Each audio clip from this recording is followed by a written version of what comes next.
Enoch's Secret Citizens of Heaven Book 1. Part 3. Chapter 10 Gates of Sheol. Molech clawed his way through the winding tunnel, grunting as he scraped away bits of rock in his haste. Ah, Lord Lucifer will be most pleased with our progress, Etemural. Ha! Pleased is too small a word for such an occasion. Yes, our master will grant us our kingdoms now. It is well within our grasp. Temural kept in step with Molech's fast pace, careful not to get too close. His comrade's ongoing transformation could be hazardous at times. Just last eve he suffered a blistering whelp on account of one of Molech's freshly appearing talons, and on his tail end of all places. Just one more reason he was anxious to serve Lord Lucifer. These ghastly deformities were but a small price to pay for freedom. And, with his guidance they would defeat this curse of the beloved once and for all and regain their former beauty. I want to be the first in bringing the glad tidings, Molech. When he asks for the news, I will go forward. Not so, Temural, not so. After all, it was I, Molech, who intervened when you blundered the attack on the one called Enoch, said Molech in a hoarse rasp, not slowing his gait. The tunnel was darker now, almost pitch black. The rising light from the surface was far from them now, and he was glad. The painful rays of this forsaken land would not torment him any longer. Now that the dangerous beams of the morning sun were swallowed by the encroaching cave walls, Molech slowed and spoke again. Had I not redirected our company to the city of Adamah, we would not have escaped unscathed. A trick of randomness may have inspired you, Molech, said Temural as he seized the spindly tail and forced Molech to face him, but do not be deceived. It was my cunning and forethought that led us to that watcher Semjaza and the sons of Cain.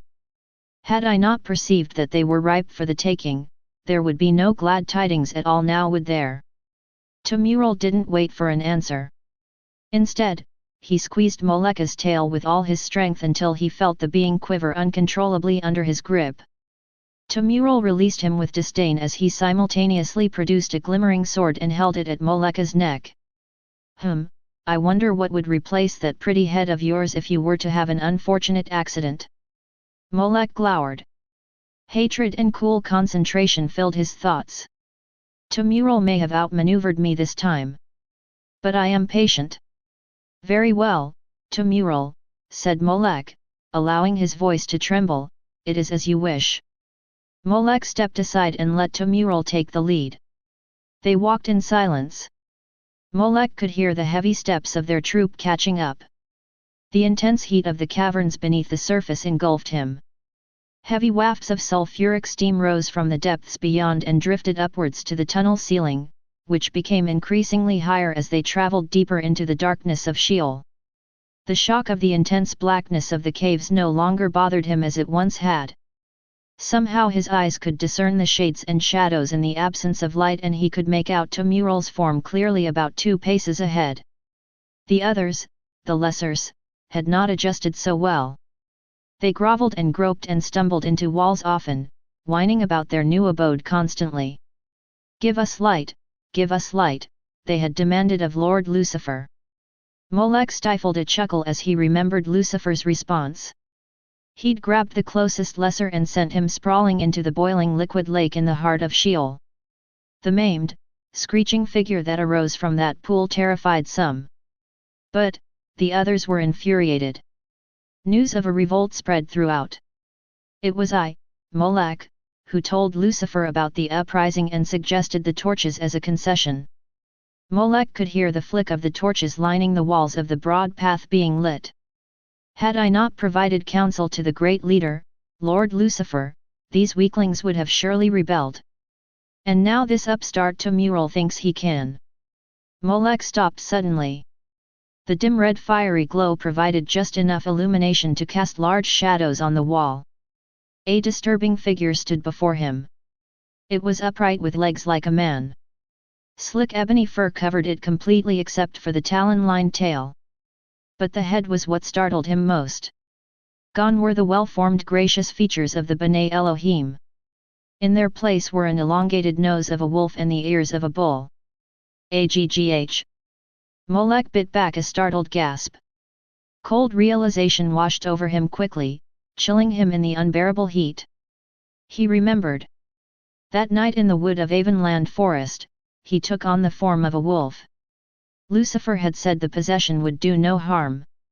Then again, he'd used the pterodactyl at the cliffs just outside the Forbidden Garden. The great leader assured him the effects on his figure were temporary. Well, just let that turmoil go first, Molech snarled under his breath. It will give me time. Turmoil stood waiting in the grand hall as he waited for Molech and the others to catch up. Yes, preparations were shaping up nicely. The towering pillars hewn from the stone wall were lined with intricate carvings depicting the Great Revolution. Lucifer was right. Turmoil stared at the ongoing construction as he nodded his head with satisfaction. The lessers did need something to inspire them and boost their morale. The newly fashioned heavy gates did lend a certain quality of grandeur, reminiscent of those other gates they rarely mentioned now, except in hushed tones when they were sure Lucifer could not hear them. How wise of the great leader to keep the lessers busy with the trivial work of transforming the twisting tunnels and caverns into an abode worthy of them. Turmoil watched a group of lessers carrying heavy bars molded into tightly woven crisscross patterns down into the lower realms. Turmoil shuddered. No one wanted to go in the lower realms. But, as Lord Lucifer had said, someone has to do it, and it might as well be those who have proved themselves unworthy of greater tasks. He did wonder why they needed so many of those bars, and all those rooms, well, more like holes. Were they really necessary? Now that I have caused a great victory, surely Lord Lucifer will promote me to the powers. I'll be able to come and go as I please, I'll be in on the plans for our next battle, Turmoil watched Molech's abhorrible figure saunter into the grand hall followed by a few commanders, a squadron of soldiers and a couple of lessers they'd carried along for menial tasks. You would think that fool would learn some humility by now. How dare he raise his head to glower at me? Turmoil whipped out his blazing sword again. Remember, Molech, just stay back or I'll rip that dog head of yours off. Turmoil, called a smooth voice dripping with warmth, I do appreciate your enthusiasm to see me, but you must watch that temper of yours. Oh, said Turmoil, spinning around quickly and bowing, Lord Lucifer, do forgive me. I didn't see, no need to explain, Turmoil, answered the great leader with a wave of his hand. All is forgiven. I take it you two must have good news to share. Well, actually, Lord Lucifer, it is I who bring glad tidings, said Turmoil stepping forward as he cast a warning glance Molech's way. Oh, do tell my dear Turmoil. Have my plans wrought their purpose? Lord Lucifer, yes, you are most wise. They have indeed. Our encounter with the humans worked a most interesting result on two fronts. Go on, Turmoil, said Lucifer as he walked towards Molech and looked him over with a curious stare. We infiltrated the city of Nod, and at a most opportune time too. The one called Lamech was in a fine mood, just suited for our purposes. And that watcher Semjaza, whom you know very well, has demonstrated his reasoning plainly. Oh, Lord Lucifer, said Turmoil, pausing with excitement, Semjaza is exercising his freedom. He has taken on human form and all the others with him. Well, Turmoil, that is fine news indeed, not that I can say I am surprised by all of this, no, I knew it. Expected it, and surely planned it all along. I had my sights set on Captain Semjaza for quite some time. I knew he was too smart to stay in bondage to the beloved. That's why I shared the treachery of the beloved with him. I told him of the beloved's plan to annihilate us through these human beasts. But I shared the good news with him, my plan of salvation for the Elohim who would receive it. Tell me, Turmoil, asked Lord Lucifer as he approached him and stopped inches away from his face, did he convince that idiot Lamech to cooperate? Turmoil knew the only answer Lord Lucifer would accept, and fortunately he didn't have to lie about it, this time. Oh, yes. Yes indeed, my lord. I was the one who inspired Semjaza to go forth with boldness. I was unrelenting, sire, in my persuasion and influence. I told him of the beloved's treachery over and over and over again until he had to see reason. Finally, he did see the truth. Of course he did, Tumural, said the great leader as he strolled over to one of the powers and grabbed his gleaming weapon. Now tell me, Tumural. Was a union consummated? Because those were your orders, if my memory serves me correctly, said Lord Lucifer, banging the tall weapon against the stone floor like a staff as he approached Tumural. Well, actually, I'm not sure, Tumural, are you telling me that one of my best warriors, who I have called and chosen to perform the simplest of tasks, doesn't know?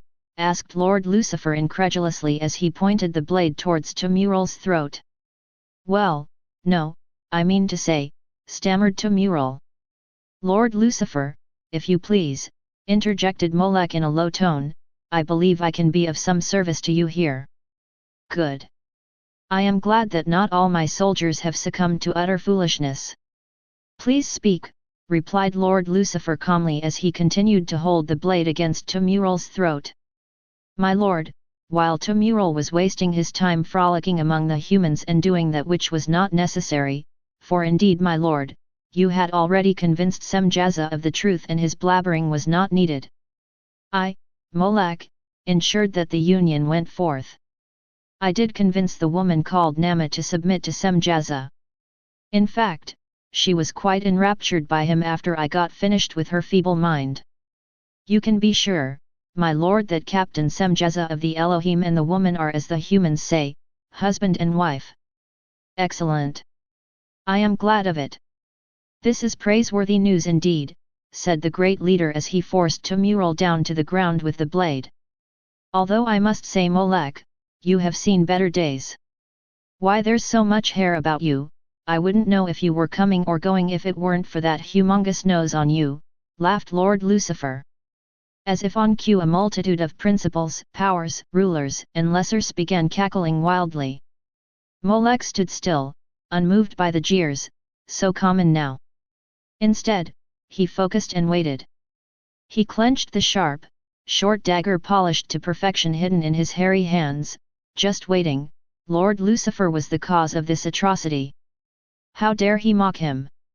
A little closer and he would wipe that smug smile off his face.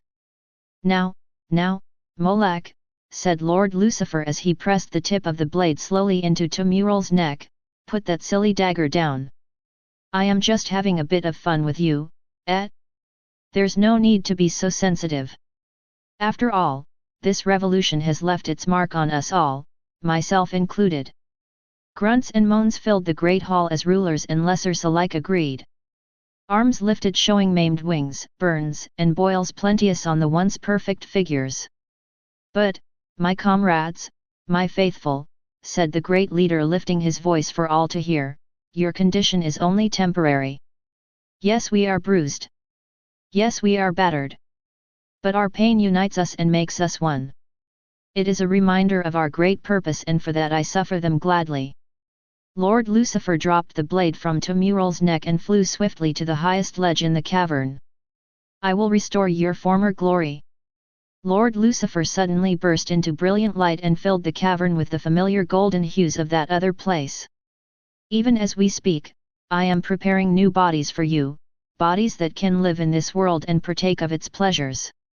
Once again you will taste sweet flavors and experience the cool breeze. You will laugh with pleasure and sing for joy. But this time, you will do it without the bondage of that cruel usurper, the beloved, and the foolishness of the great laws. No, this time you will be free. The leaders and lessers cheered with glee. Onam followed the girl Tafero closely. She is fast for a human, especially the womankind. Her father had warned her several times to stay with the group.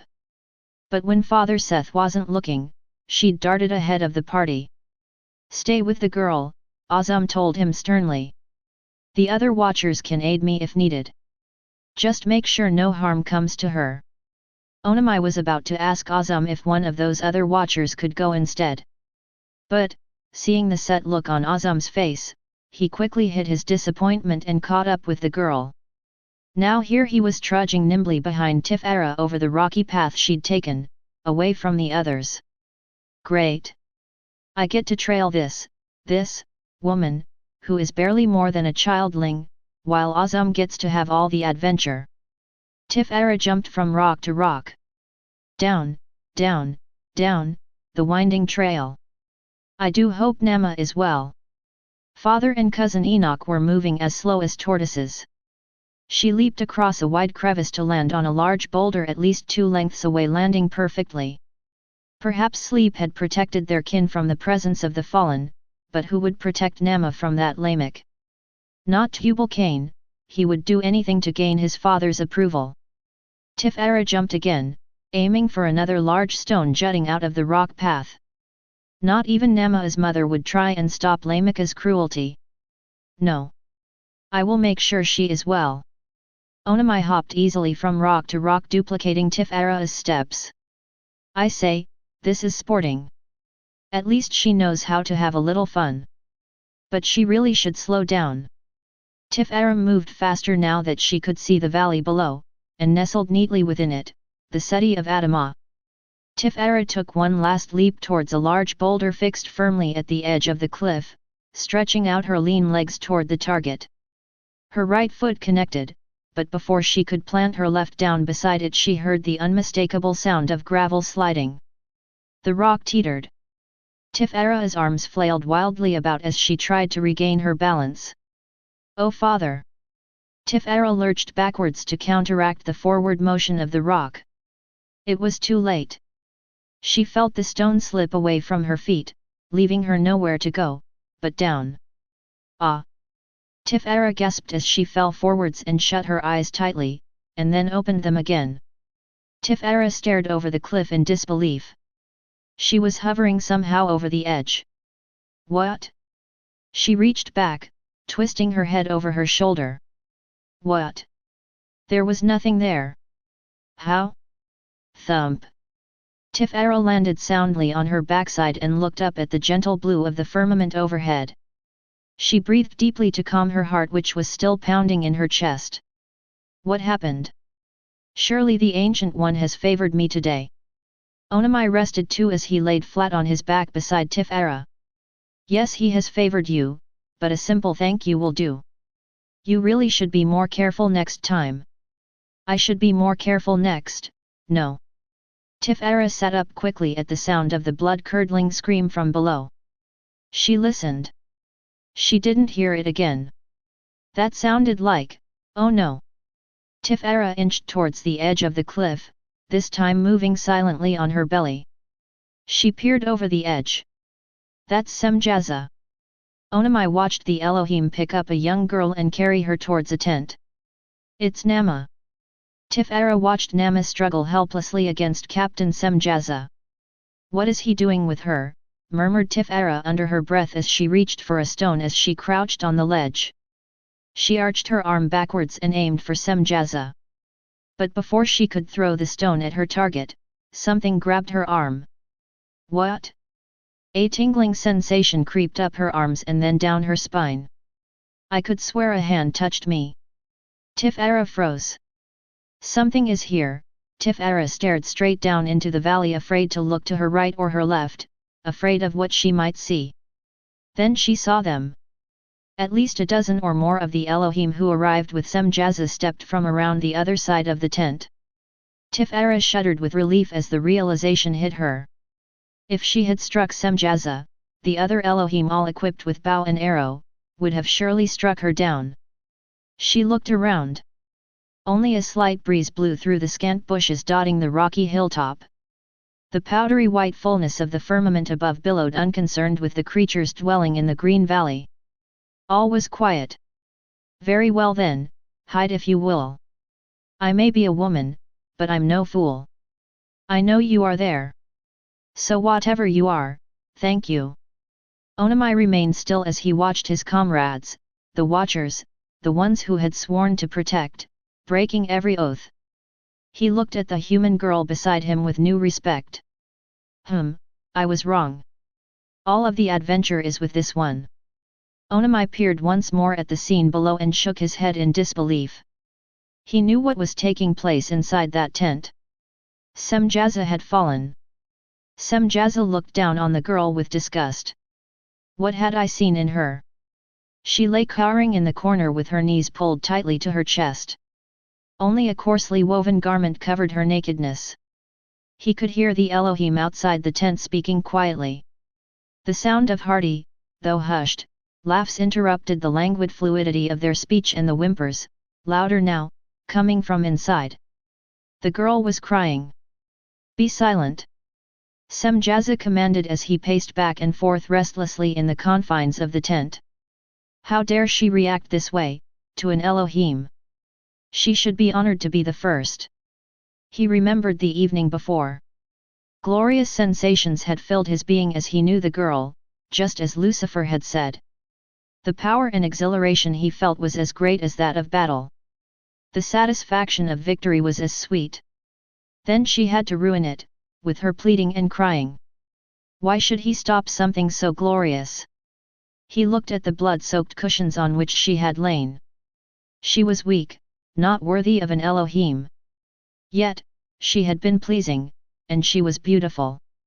Even now with her long dark hair falling over her tear-streaked face, her shoulders shaking as she sobbed, something stirred in him. The longing, the desire that he felt in the darkness was returning. When shall the childling arrive? He demanded as he stooped down and cupped her face gently in his hands. The tenderness of his touch made the cruelty of his tone even colder. I do not know, she stammered, pulling away from him. There is no way to know for sure until what? Asked Semjaza brusquely, tightening his grip on her jaw until she cried out in pain. Ow! Let me go, begged Nama. Semjaza released her chin with a push so that she fell backwards. Very well, but answer quickly or you will pay dearly for it. I cannot know for sure until the way of women leaves me, she answered cautiously as she massaged her chin. Semjaza rushed towards her, kicking over a basket of food in the process. What is this you speak of, girl? Would you lie to your husband? Asked Semjaza with a sardonic smile as he watched her back further into the corner. No, I speak the truth, she replied quickly. Any Medici will tell you the same. The blood of life flows from us, each daughter of Eve, once before the next new moon comes. When the blood of life remains within us, a new life begins. Very well, then. You will remain in my tent until the next new moon. The ceremony will take place after the sign of new life, said Semjaza coolly as he pushed the folds of the opening aside and left without another word. Semjaza gave a curt nod to a group of his men who surrounded his tent. Guard her, he ordered silently, no one is to enter. He brushed past one of the bumbling humans who had been assigned to serve him, ignoring the hand raised to get his attention, and headed towards the thick clustering of rich ferns in the distance. He needed to be alone, to think. Letta's palms sweated profusely as he stumbled out of B'nai Elohim Semjaza's path. Of course one as great as he would not notice a simple Sabasi such as Letta shook his head as he silently berated himself and turned back in the opposite direction. He had been looking for Nama since celebration of the firstborns ended. He had tried to find her after completing the last chore Captain Semjaza had given him, but he returned too late. Nama had already joined her brother Tubal-Cain for the communion meal, and when he saw Lamech enter the tent in a foul mood, he knew better than to approach uninvited. Yes, I was right to wait.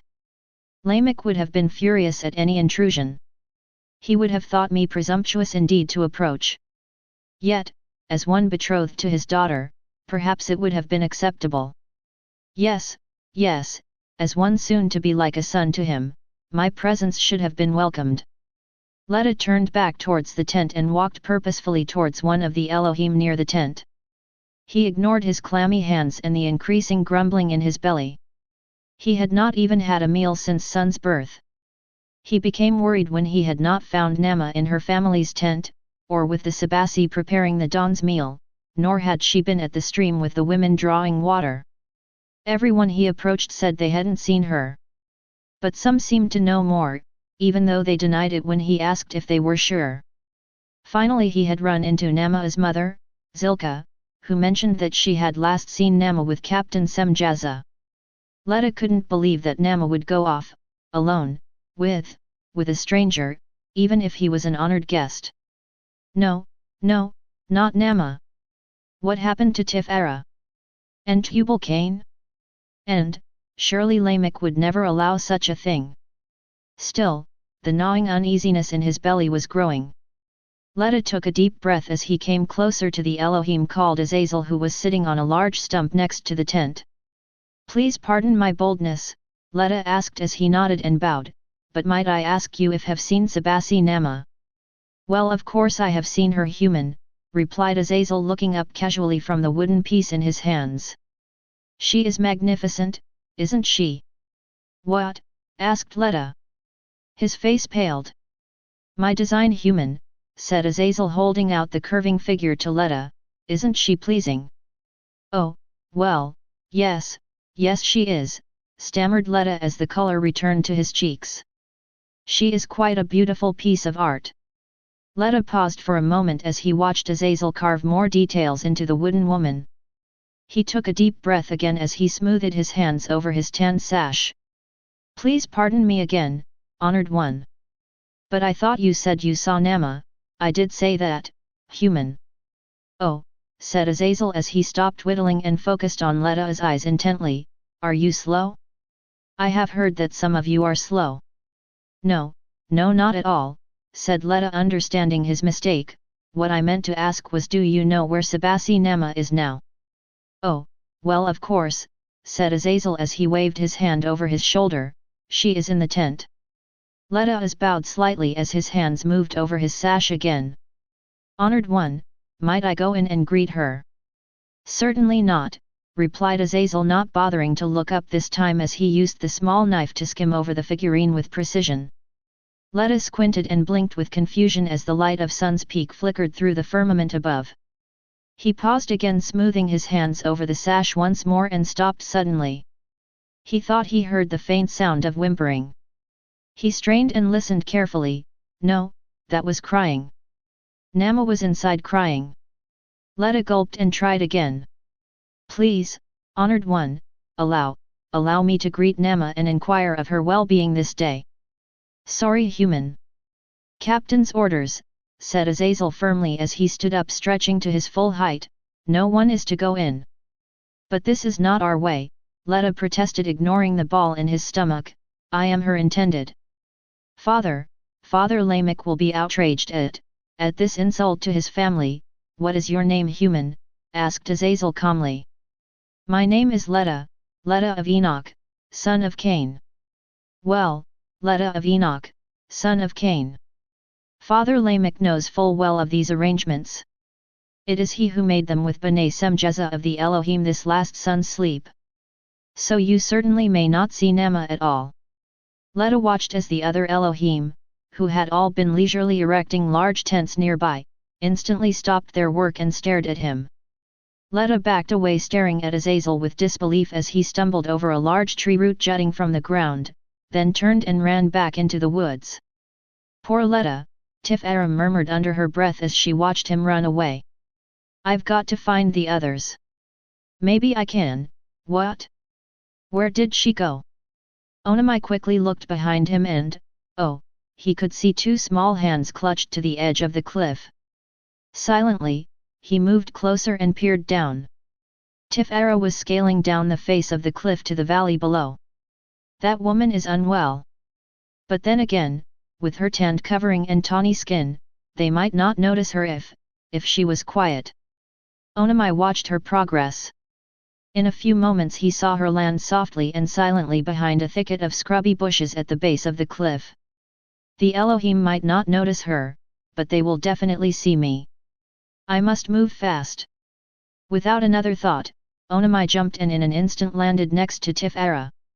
Onam watched as the Elohim continued talking among themselves without even a glance in their direction. Tafero was now moving soundlessly down a narrow winding trail at the base of the hill. Onam followed. Delmar paced back and forth as he considered his prospects. Something must be done. Semjaza was fallen indeed. Or, was this some hidden knowledge, a strategy of the Ancient One, perhaps? Delmar glanced around the camp, absently watching the men and women make preparations for the ceremony. All was calm, now. Delmar tensed as he remembered the events of last sun's sleep and shook his head quickly. No, maybe there is still a chance.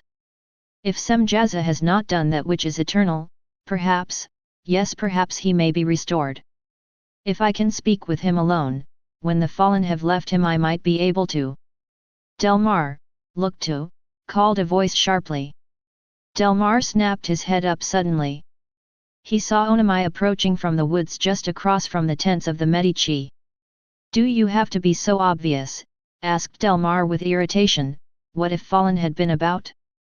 You would have revealed my presence and my name too, no less. Delmar, there are no fallen here. The sun is at peak. Oh, never mind that now. Listen, I have news. Yes, I have much to tell you. You won't like it. Captain Semjaza has what? Onam and Delmar swirled around as Azam approached.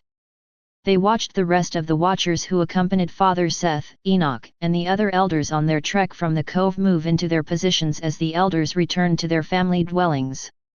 Azam! You won't believe what I saw, began Onam. Azam raised his finger to his lips quietly. Follow me.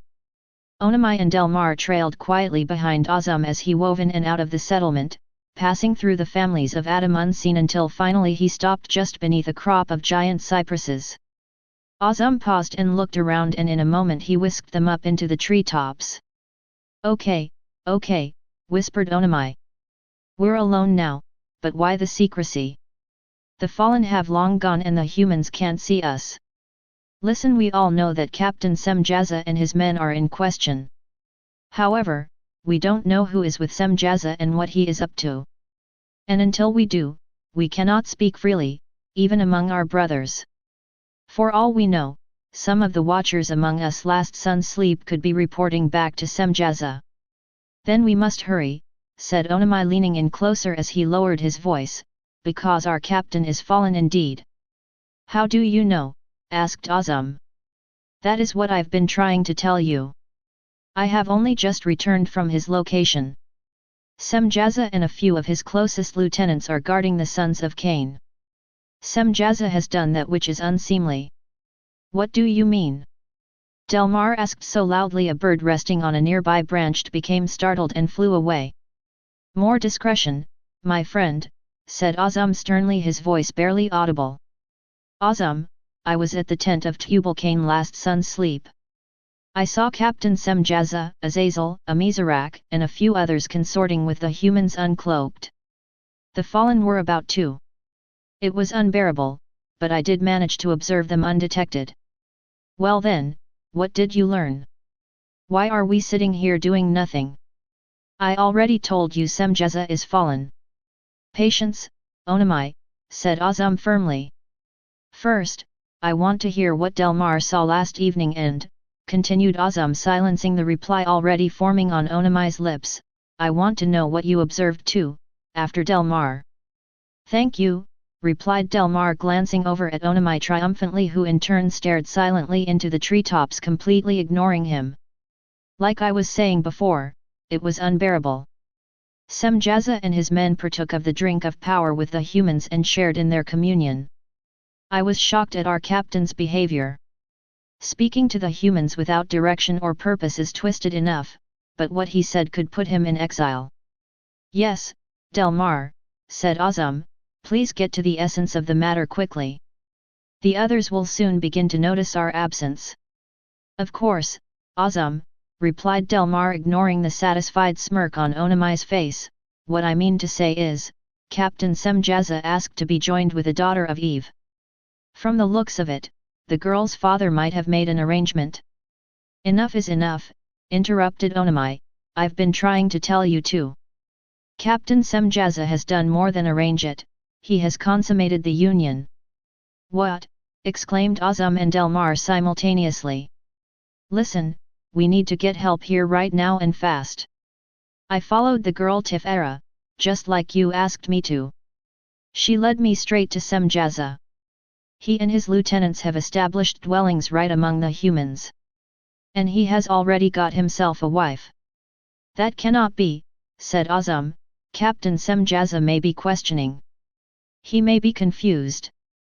Who wouldn't be with fallen about?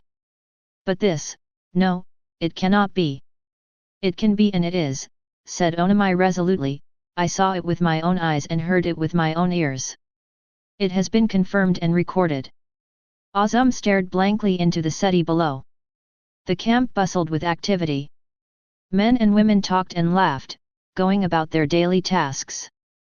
Children played, darting in and out of the ever-moving sabasi preparing the next meal, unaware their world would soon change. Azam, Azam, said Onam as he tapped his comrade's shoulder. What should we do next?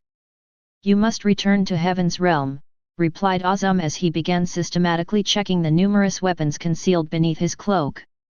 Delmar and I will guard the bearer. Onam turned to leave. Onam, one more thing. Yes, Azam. Speak to no one. And, do not go by the gate of Arada. You must go through the heart of Eden. But, Azam, I cannot go that way. The cherubim will not allow it.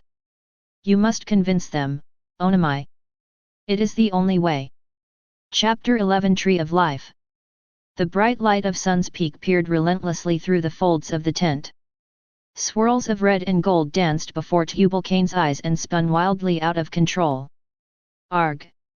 Tubal-Cain groaned as he grabbed at the thick coverings and pulled them back over his head, only partially blocking the insistent rays.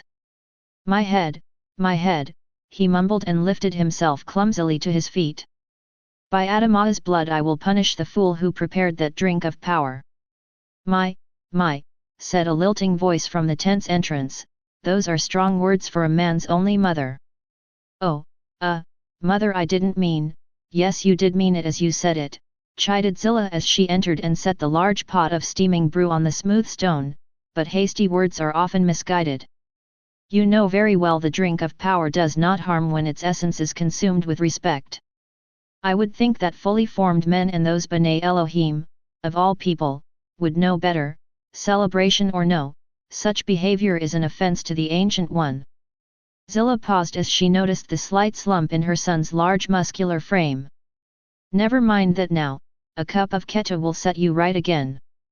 Tubal-Cain stared gratefully at his mother as he dipped a small cup into the pot and sipped the hot liquid. She was still a woman pleasing to the eye, even if she was past the fresh bloom of first age. It was easy to see where Nama derived her great beauty and a pity his father overlooked it. You are most gracious mother, said Tubal-Cain. That I am, replied Zilla with satisfaction as she began tidying the unkempt dwelling. You know it's high time you chose a wife. She would keep things in order, including that temper of yours.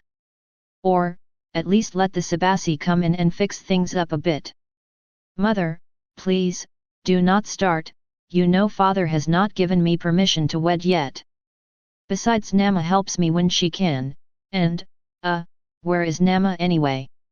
I am hungry. She usually leaves a meal for me at son's birth. Humph, ask your father, said Zilla flatly frowning as she leaned against the large rod in the center of the tent. I am asking you, mother. Don't you remember? Or has the drink of power made you senseless too? She left with B'nai Elohim Semjaza. She spent last sun's sleep with him, said Zilla calmly. What? Tubal-Cain rubbed his head absently as he tried to remember last eve. Lamech's temper, the B'nai Elohim, the communion meal, all passed before his eyes in a blur. He remembered the drink of power, much of it, and the smoke of heaven, the talking.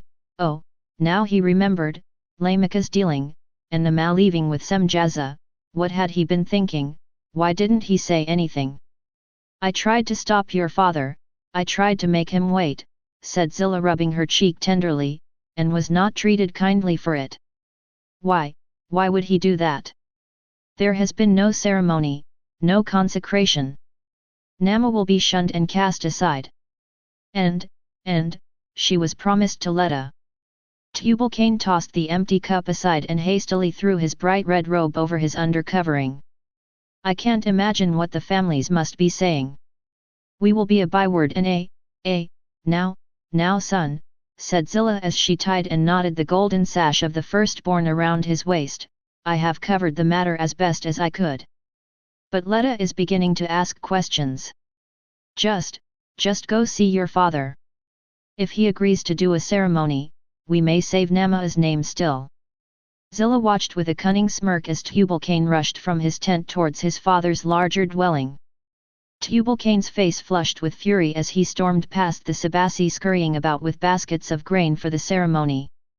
Must stop father, must find Nama, must stop father, the thoughts pummeled his brain, intensifying his aching head, infuriating him further. Tubal-Cain thrust aside the fur-lined tent folds and bounded into his father's tent without permission or greeting, unconsciously duplicating Lamech's own tirade from the eve before. Father, you must retrieve Nama now and give her a proper ceremony, ordered Tubal-Cain boldly. The Sabassi who had been attending him dashed from the tent without a word. Lamech looked up slowly from his bowl of figs, glowering at Tubal-Cain. If you weren't my son and a firstborn, said Lamech as he stuffed another plump fruit in his mouth, I would teach you what it means to disturb my meal with foolishness. Oh, father, Tubal-Cain stammered, recognizing Lamech's familiar temper ready to flare. I meant no offense. It's just that, it's just, yes, snapped Father Lamech, still tearing into the fruit one after the other, not bothering to wipe the sweet juice dribbling down his chin. It is just what?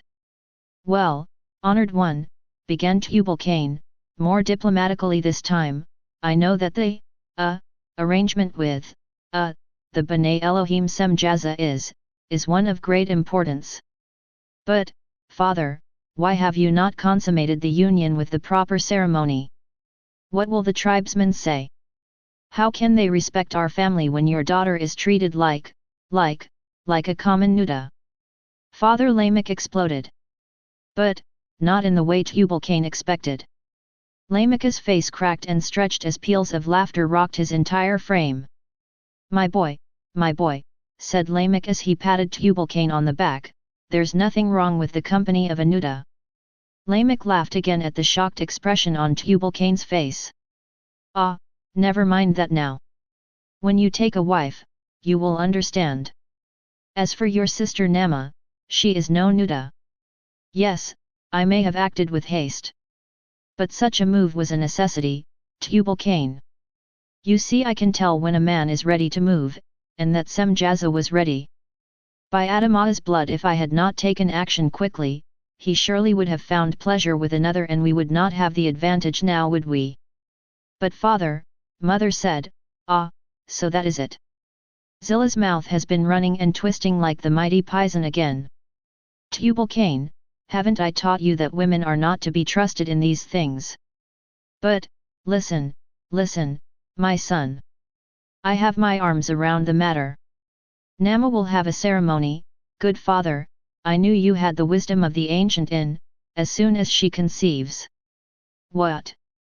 Tubal-Cain, barked Lamech sharply, calm yourself. Tubal-Cain pressed his lips firmly together, forcing the thoughts between them into silence as he unconsciously responded to his father's command just as he had as a childling. Listen, there was no other way. The B'nai Elohim Semjaza is no fool. He had no intentions of marrying a daughter of Eve who could not produce him a son. Tubal-Cain's mouth formed a perfect O, although the sound never came out. Instead, he stared intently at his father as the realization sunk in. Of course, a son of God would not allow himself to be bound in a fruitless union as an ordinary man, of course. He would want to be sure. Yes, now you understand, my son. Swift action had to be taken. It was absolutely necessary, and you know a man must be flexible in these matters. I am not concerned. Nama will be fruitful as her mother was, she is not afflicted with the sickness. She will have her ceremony, the most extravagant any daughter of Eve has ever seen. Then, the will of the Ancient One will be done, no harm will come of it. You see, my boy, the ancient has given us a mind, said Lamech as he tapped Tubal-Cain firmly on the forehead, and we must use the good sense he gave us if the prophecy is to be fulfilled. Oh father, forgive my foolishness, said Tubal-Cain grinning as he kneeled quickly to honor him. No matter, my son, said Lamech brusquely as he gave Tubal-Cain a hand up. But, I will need your help. The tribesmen will soon begin to talk, some of the women are already asking questions, and they will not be put off much longer by our excuses. We will have to explain the Ma''s presence in Semjaz's, so it is true then. Lamech turned around calmly at the new intrusion as fresh rage filled his creviced voice with smooth contempt. I would not be so bold if I were you, Letta. Tubal-Cain moved silently to the corner of the room as he recognized the nature of his father's deceptively quiet tone. Lamech was most dangerous, not when he was yelling and screaming curses, but it was in these moments of measured hate when Lamech could become most violent. Letta stopped his approach suddenly as he noticed Tubal-Cain's retreat. If Tubal-Cain, his own son, and the most fearless of the sons of Cain backs away, surely I should. Father Lamech, I, stammered Letta as he dropped to one knee and bowed his head, I meant no offense, but, I just came from the B'nai Elohim Semjaz's tent, and what? Snapped Lamech. Well, he, the one called Azazel told me that you gave Nama to Semjaza. And then, as I was coming to see you, I heard you tell Tubal-Cain, said Letta pointing a finger at Tubal-Cain who remained in the corner of the tent, please most honored one, tell me that there has been some sort of mistake. Surely, you would not do this thing to your faithful Sabasi. Lamech stared at the pitiful figure kneeling at his feet with tears brimming in his eyes with disbelief. I can't believe I ever considered this weakling for my daughter. Get up, you fool! A faithful Sabasi would not bother his master with nonsense. As Nama's father, you know very well that I have the right to give her to whom I please. And it pleases me to give her to the B'nai Elohim Semjaza, a man befitting her great beauty, who can offer her the moon and the stars in return, not just a life of scuffling and scurrying to and fro. But, you gave your word to me, I was her intended, everyone knows I was her intended, said Letta stumbling to his feet as he backed away in disbelief.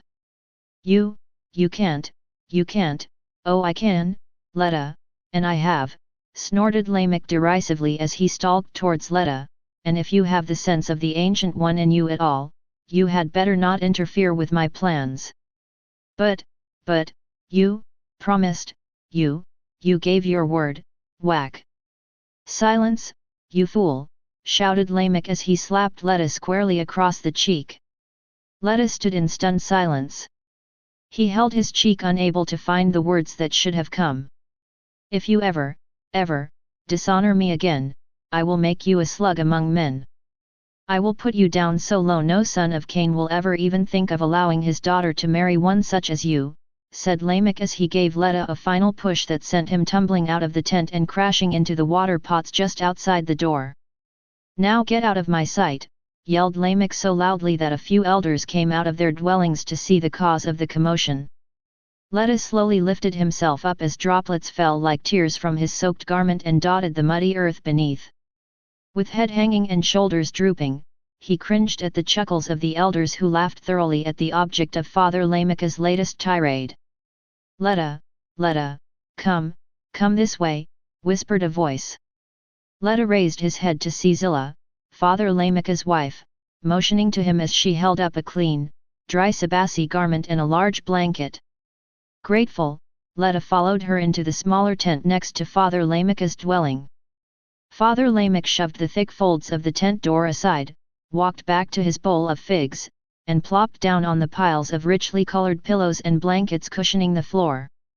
Tubal-Cain, sit, commanded Father Lamech as he pointed towards the space opposite him.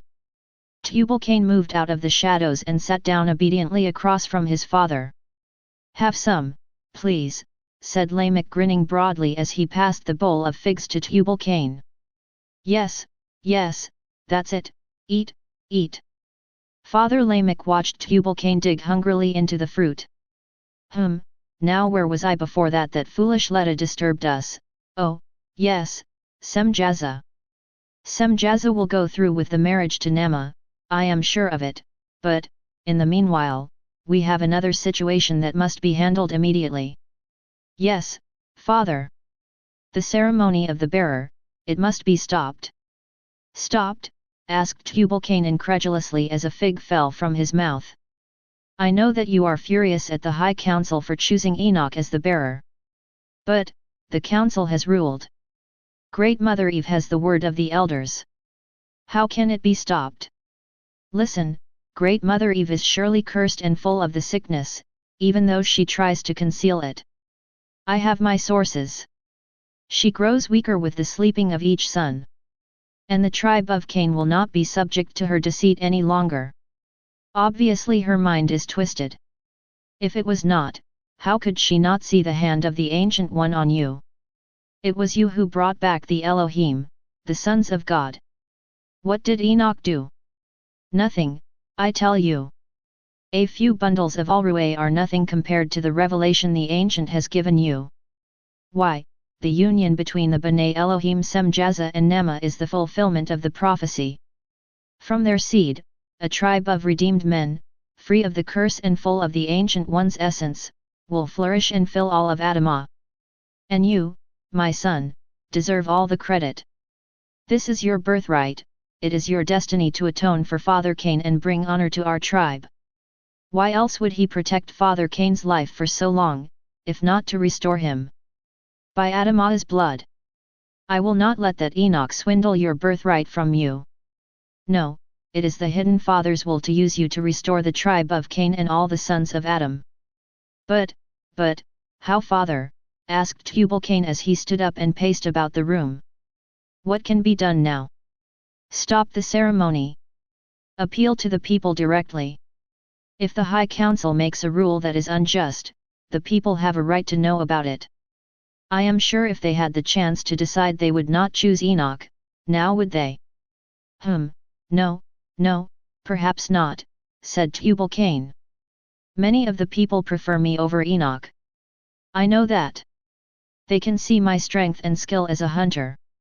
And truly we have fed the people using the wisdom of the Ancient to tame the wild plants and animals. Even the tribe of Seth has acknowledged our favor. He stopped pacing abruptly and rubbed his chin.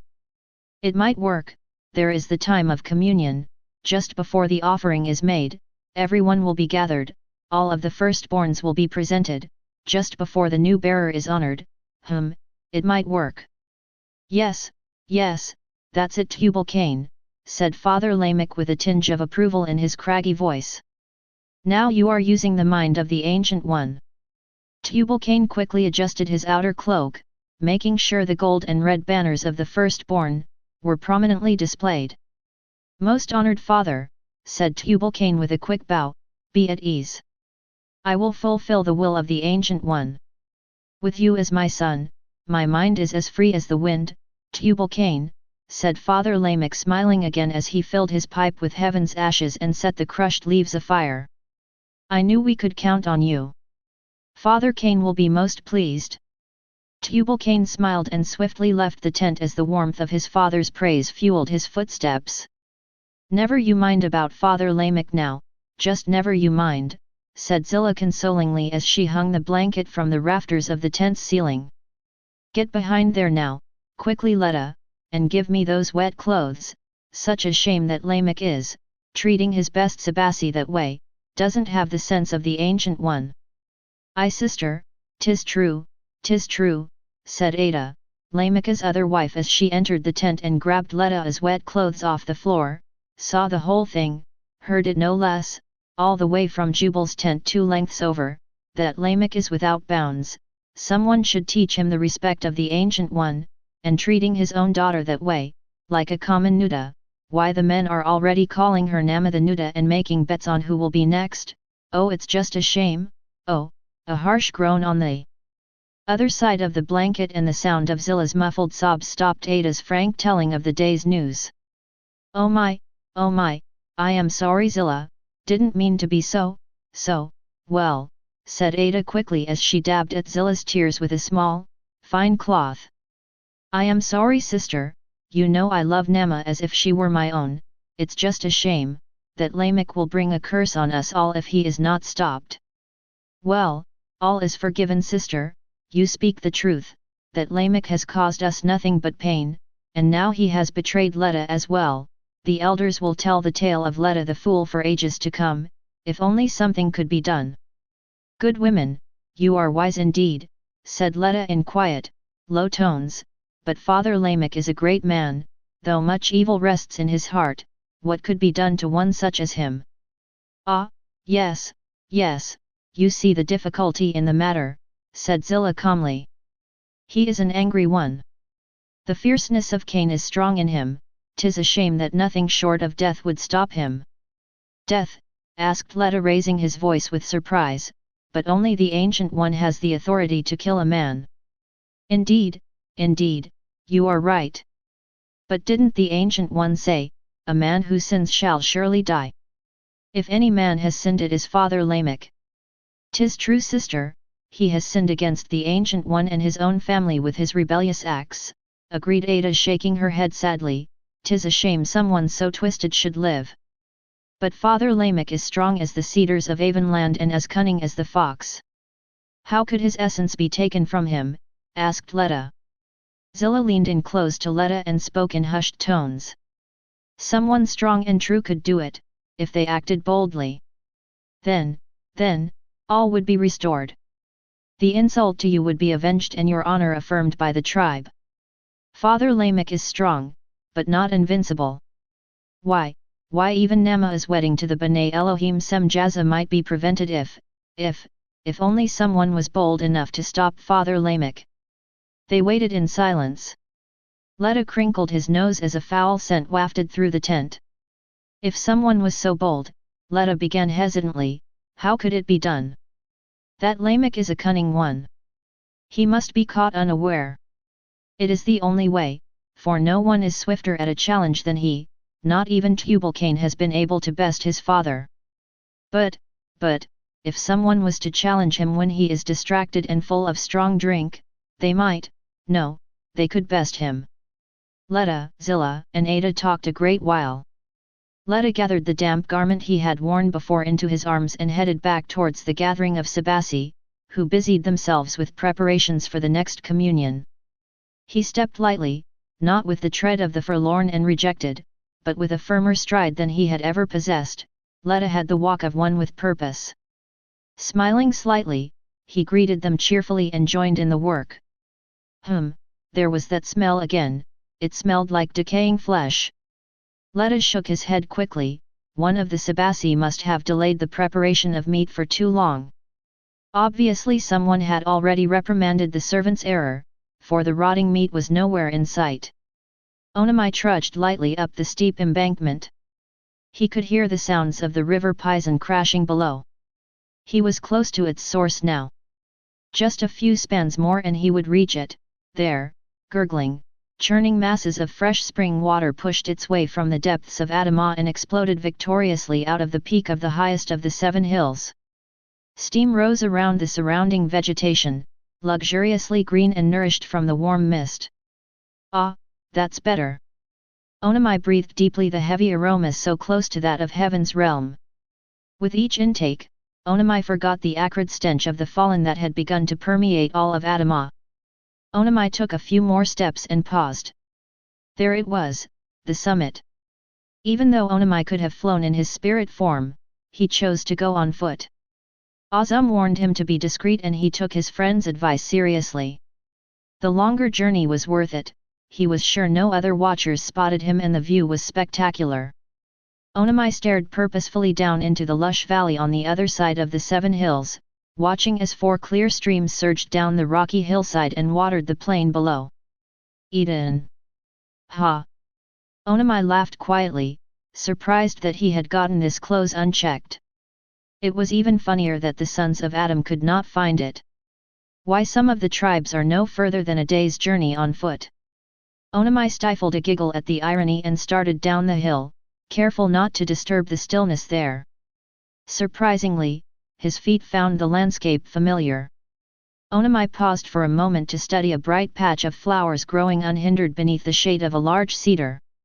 He pressed one of the petals to his face and inhaled deeply. The scent sent a tingling sensation down his spine. Delicious. I see the Dotinus molly grows here as well. It was one of the most desirable blooms in the garden of God. But, the beautiful flower never had that effect on him before. No, it isn't the flower, someone is here. Onam swung around instantly.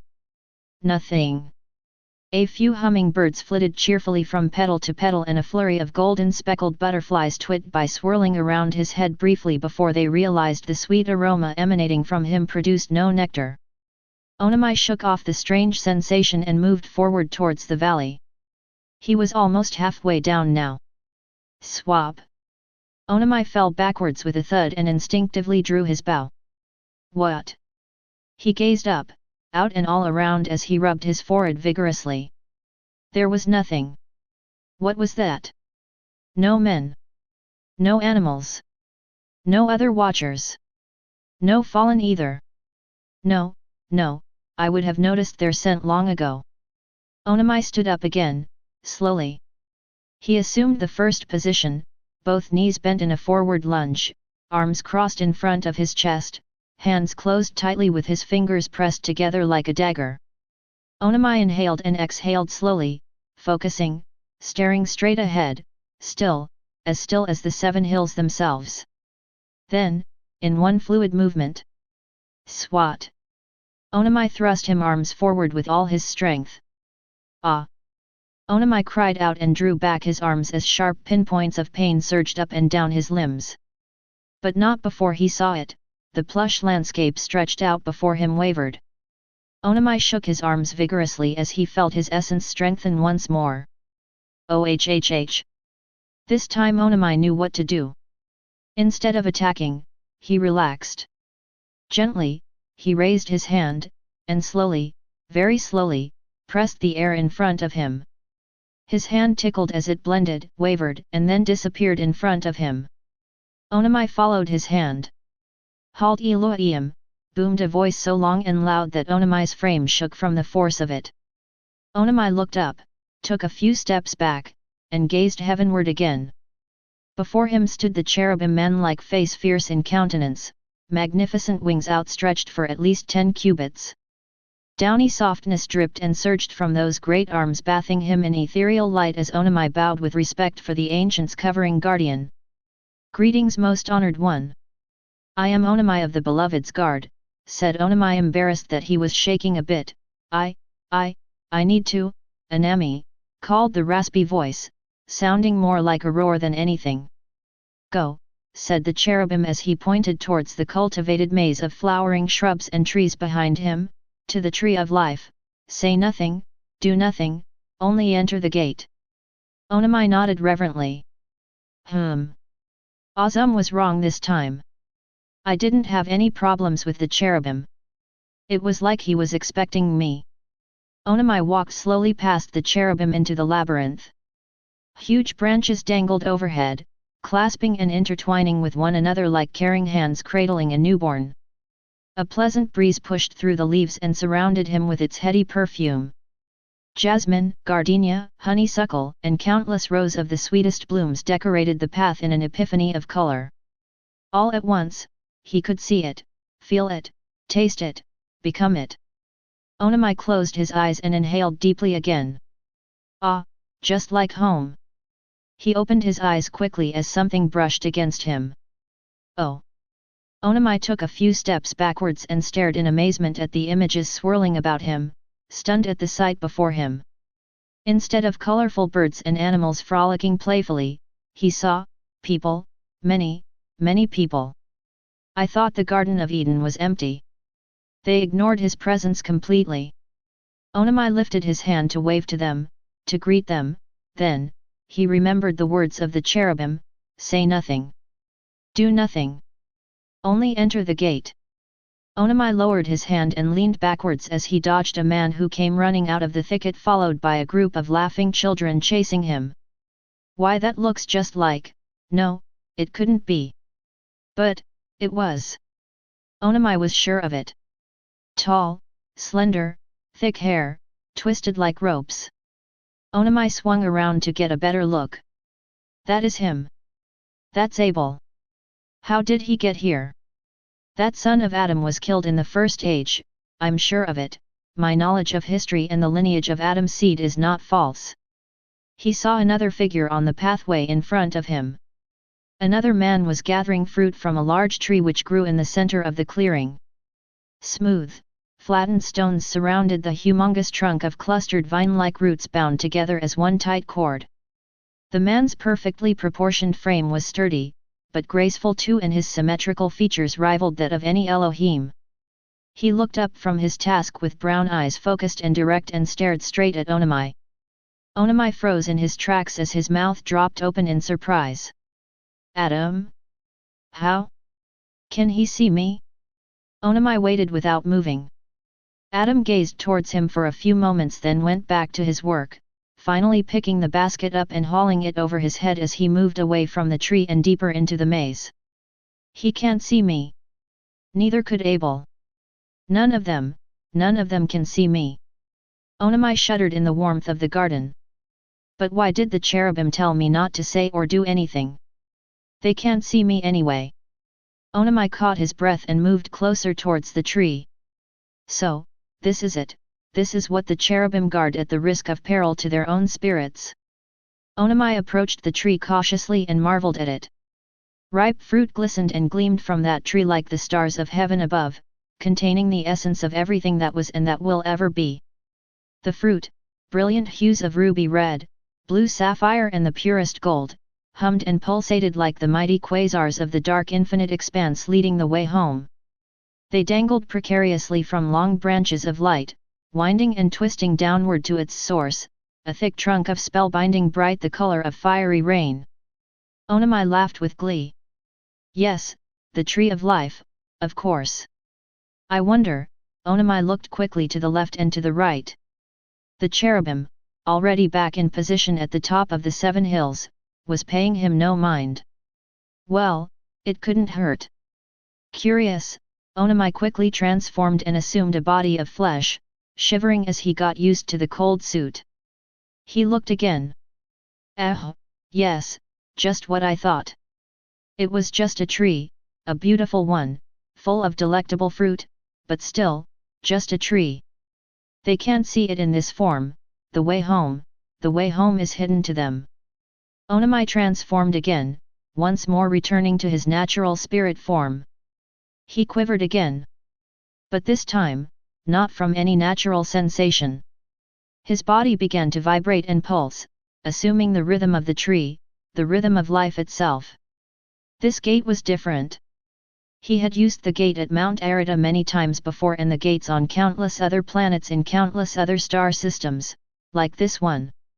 He was accustomed to the familiar vibrations as he left one dimension and returned to the other, the lights, the loss of everything and then the return. But this was different. It was as if he could see every possibility, every hope, every dream, every thought he might ever think as he lost himself in the power of that tree. For a moment he could feel the Ancient One in the beginning before the dawn of the cosmos and the echo of the universe resounded for the first time.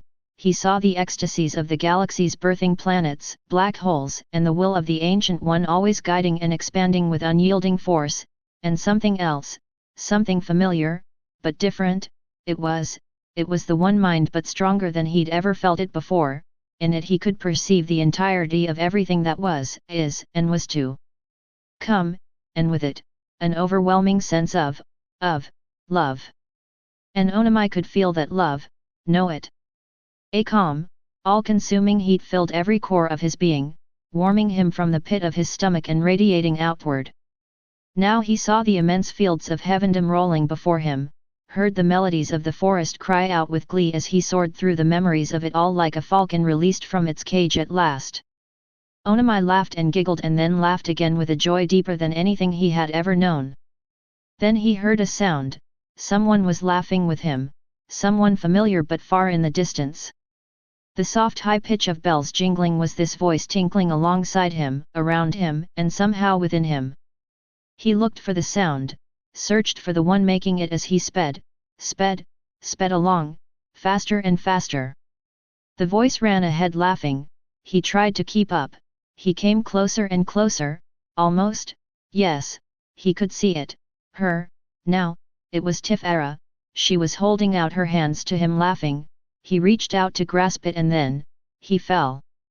Onam tumbled out of the fullness of the anti-void onto the smooth pavement, startling a few passers-by. Ooh!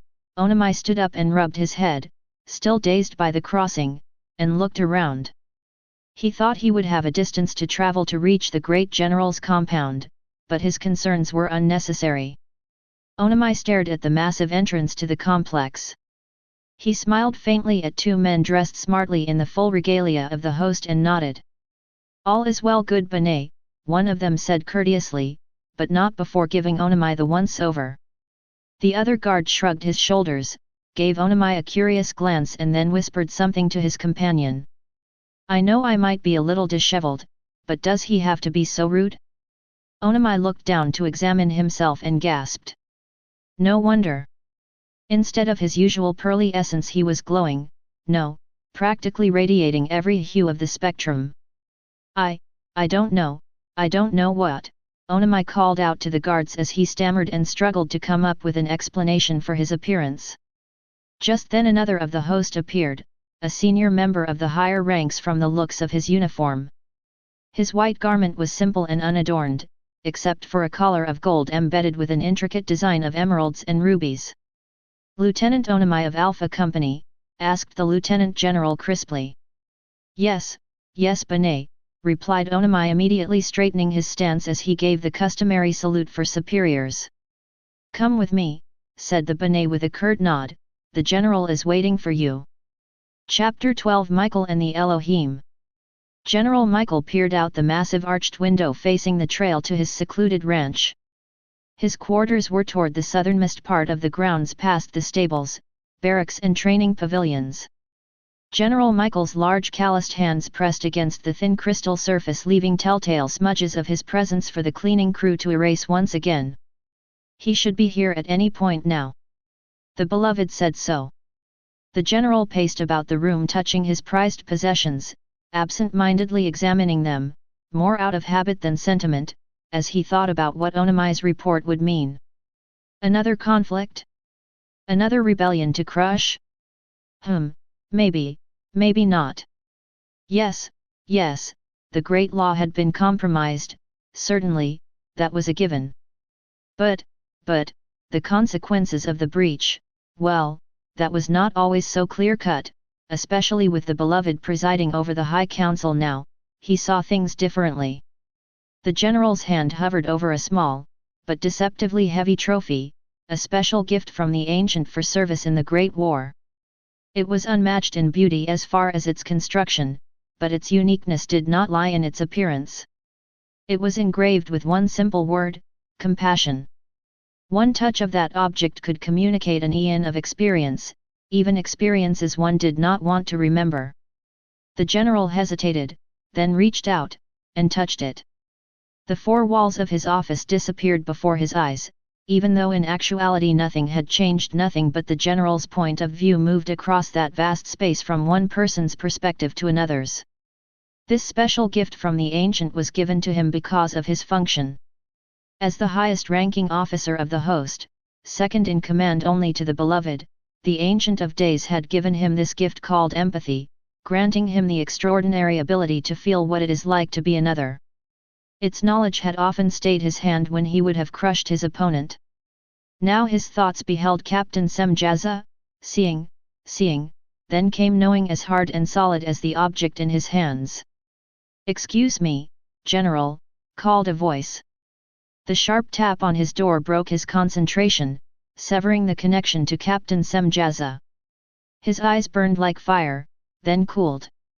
"Enter," replied General Michael as he released the trophy and walked over to his desk. "Lieutenant Onam is here, General." "Thank you. Send him in."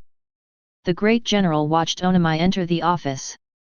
From the glow of his aura Michael could tell he was excited, intimidated, confident and hesitant all at once, still full of the first flames of creation.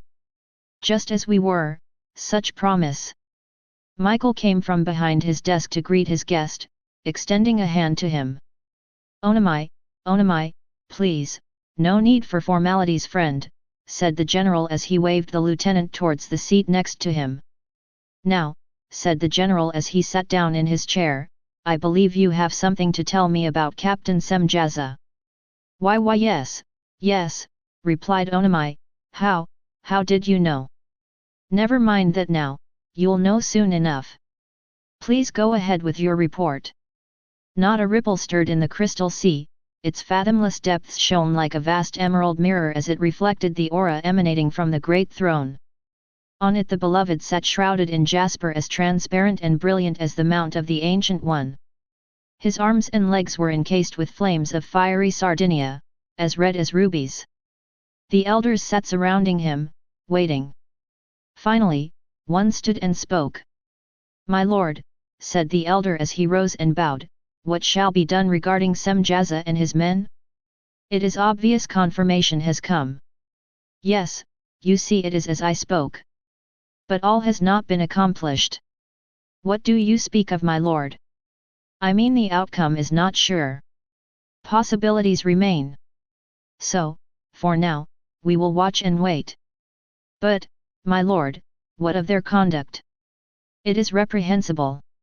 Even the slightest infraction of our ways is reprehensible to the Ancient One, yet appeals to the greater law. For now, the highest law protects Semjaza and his men. No action shall be taken against them while possibilities remain. Yet, an account must be kept. Indeed, my lord. I will send word to General Michael. Onam walked slowly down the country path away from the main ranch house where he'd met with General Michael. He passed by a group of privates taking the stallions out for their scheduled exercises. On any other occasion he would have taken the opportunity to ride with joy. Today, he ignored them. The serenity of the rolling meadow and the bubbling brook surrounding him provided little comfort for the troublesome thoughts tossing wildly in his head. Semjaza has fallen, yet, we do nothing. It is not reasonable. What of the men under his influence, how many are there? What if more succumb to the lure of the furious ones because of his leadership? Why don't we do something? It's just not reasonable. Onam walked faster, kicking a few loose pebbles off the path onto the grassy grounds to his left and right. He could see the main entrance just ahead, he was sure his return gate would still be there. I wonder what Delmar and Azam will think of the news. Of course we'll do nothing since that's what the beloved wants, still, I hope he changes his mind, soon. The moon stood full and still as its soft light pierced the darkness of sun sleep and illuminated the faces of the sons and daughters of Adam gathered below. Clan after clan packed into the crowded flat plains of the city of Adamah. Reds, golds, and the greens took the prominent places near the center of the wide arc surrounding the stone platform. Hundreds of men had toiled for many years to erect the solemn structure used for the sacrifice. Some elders said it had been at least 80 years from the time when men began to call upon the name of the Ancient One until its completion. Enoch didn't know for sure it was finished before the time of his birth, and before him, no man bothered to record anything. Enoch shifted uncomfortably in the stiff garments Adna insisted he wear this eve and tugged at the bright banner on his chest. They were beautiful, he'd never seen finer covering on anyone. Adna had been working on the colorful robe ever since the death of Great Father Adam. It contained the colors of every clan, a symbol of the unity he hoped he could restore among the families. Enoch yanked the banner lying across his chest with both his hands, testing its strength. Fine work! Fine work! If we were joined as tightly, nothing could harm us. Enoch looked over at Adna, who sat proudly to his right, and smiled. Adna beamed and patted his hand. He could tell by her expression she was especially joyful this sun's eve.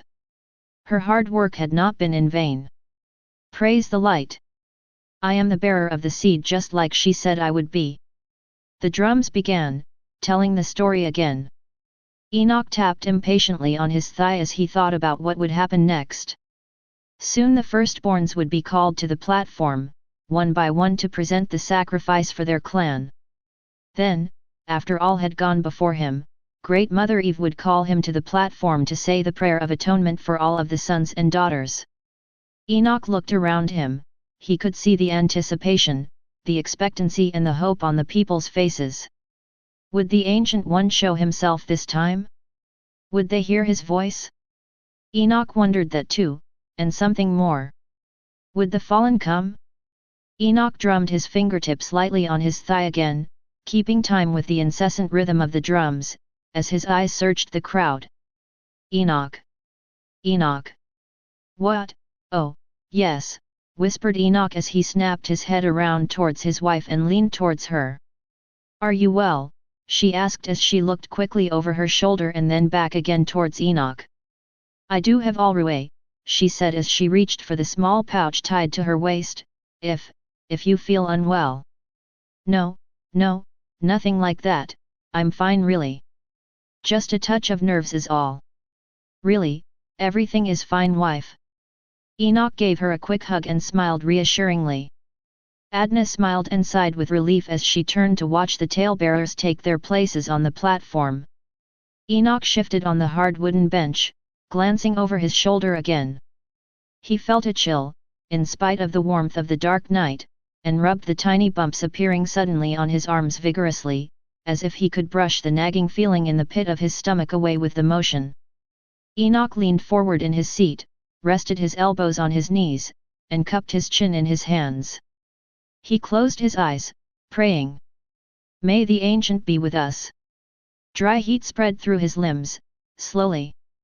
Enoch rocked slightly as he felt the energy surge through him. He knew this, but never had it happened so quickly. He felt the connection with the one mind almost before he'd finished the thought. He didn't have time to figure out why, he relished the oneness, the completion, and the knowledge. Gone was the nervousness, the anxious thoughts, the foreboding. Now, there was just peace, an abundance of it and, 3 words, watch, listen, speak. The words resounded with weight and force. Although he'd actually heard no audible sound, he heard the words clearly. Enoch waited, he waited for the heat to subside, the energy to dissipate, but it didn't. It held him like a firm hand, quiet and still. Ilyake tu silyamizo. Elkin ha asome tubis. Great Mother Eve's voice lifted above the pounding drums and the hum of the people. She used the formal tongue of Adam, for all knew it, and everyone, every man, every woman, and every child, hers, the flesh of her flesh, hushed, and listened. May the Creator, the hidden Father of Adam, see us and favor us. Let every firstborn come now with the sacrifice for his clan. Great Mother Eve stepped back from the center of the platform and sat on one of the benches in the rear to watch the processional begin. A group of young men wearing white banners across their garments came first. Normally Enoch would be among this group as he was among the youngest generation of offspring. However, as the new bearer, he would go last, taking Adam's place as the one to make atonement for the people. He watched the young men bringing the first fruits of the field and the best of the animals forward. He saw Tubal-Cain coming, bringing bundles and baskets full of corn, grain and beans with him. Enoch smiled. Praise the light! Tubal-Cain has accepted the will of the Ancient One after all. Enoch had thought Tubal-Cain might not show himself at the ceremony. Now he was relieved his fears had been unfounded. Enoch relaxed a little and straightened himself in his seat. He tapped his fingers lightly on his thighs as he waited. Great Mother Eve would call him next. Enoch frowned. His fingers stopped their habitual movement in mid-tap. What is Tubal-Cain doing? Instead of having his men place the offering on the altar, Tubal-Cain was instructing them to place the bundles at the front of the platform. Enoch opened his mouth and was about to stand in protest when the strong heat, the energy that had been with him all along, surged forcefully, freezing him in place. Then, Enoch remembered the words. Watch, listen, speak. So Enoch did nothing. He watched as Tubal-Cain walked up the stone steps to the top of the altar and spoke loudly. Almost instantly several Sabassi appeared beside Enoch with spears and daggers as they looked at him expectantly, awaiting orders. Enoch raised his hand quietly and shook his head. Silently they disappeared back into the crowd. He saw Great Mother Eve's glare from across the platform. She stood standing tall, with hands on her hips as she raised her eyebrows. Again Enoch shook his head, no. Great Mother Eve pressed her hands firmly together and pursed her lips, but she nodded and took her seat. Oso ilyami kuru se vat you, shouted Tubal-Cain loudly using the old tongue of Adam. Greetings children of the Hidden Father. You are blessed and highly favored this sun's sleep. For today, the truth has come and the curse will be broken. As soon as those words were spoken, Semjaza and his men appeared on the stage, materializing out of nothingness, blazing bright and illuminating the night as if the sun itself had risen. They surrounded Tubal-Cain with swords raised high towards the heavens. The murmurs, rippling throughout the crowd at Tubal-Cain's unexpected greeting, stopped as the people stared in awe at the magnificent sight. But, my dear friends, some of your leaders, some members of the High Council, do not want you to know about this revelation. Some of them want you to remain in bondage. Your new bearer of the seed, Enoch, said Tubal-Cain with a sneer, would rather you chase after Alruay the rest of your lives, rather than be redeemed. They know full well the Ancient One has already sent the promised seed. It was revealed to the High Council. Yet, they chose to keep you in ignorance, so they can remain in power. What? Is this true? What is he talking about? Why haven't we heard this before? Questions flooded through the families gathered like troubled waters. Enoch could feel the heat rising within him. Yet, he could not move. Great Mother Eve stood again looking at him for direction. Enoch shook his head, no. This time she did not sit down. Quickly, the Medici surrounded her as she stood glaring at Tubal-Cain. Enoch shook his head again, no. Great Mother Eve sat down. Then, Enoch felt a tap on his right shoulder. Adna looked at him, nudging him. Again, Enoch shook his head, no. Adna sighed and looked straight forward. She was angry. He could tell. So was he.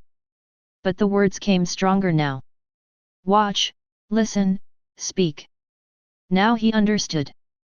There would be a time for action, but it was not now. Hidden Father, help us. Enoch bent over in his seat again, so low, almost to the ground.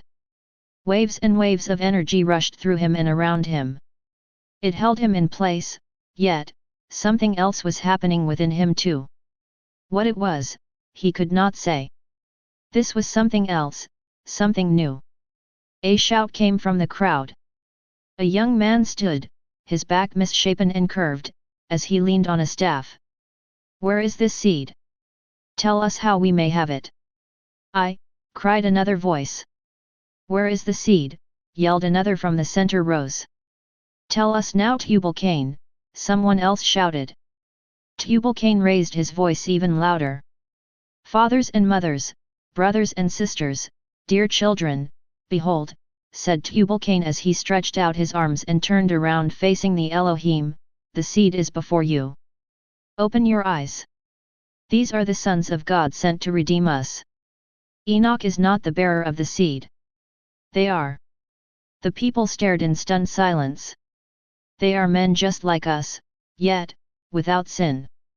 They know how to heal instantly. I, myself, was healed by these good men.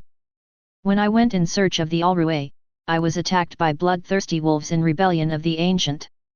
I suffered many piercing wounds until the blood of life flowed from me. I saw the final darkness coming, the everlasting sleep from which no man returns.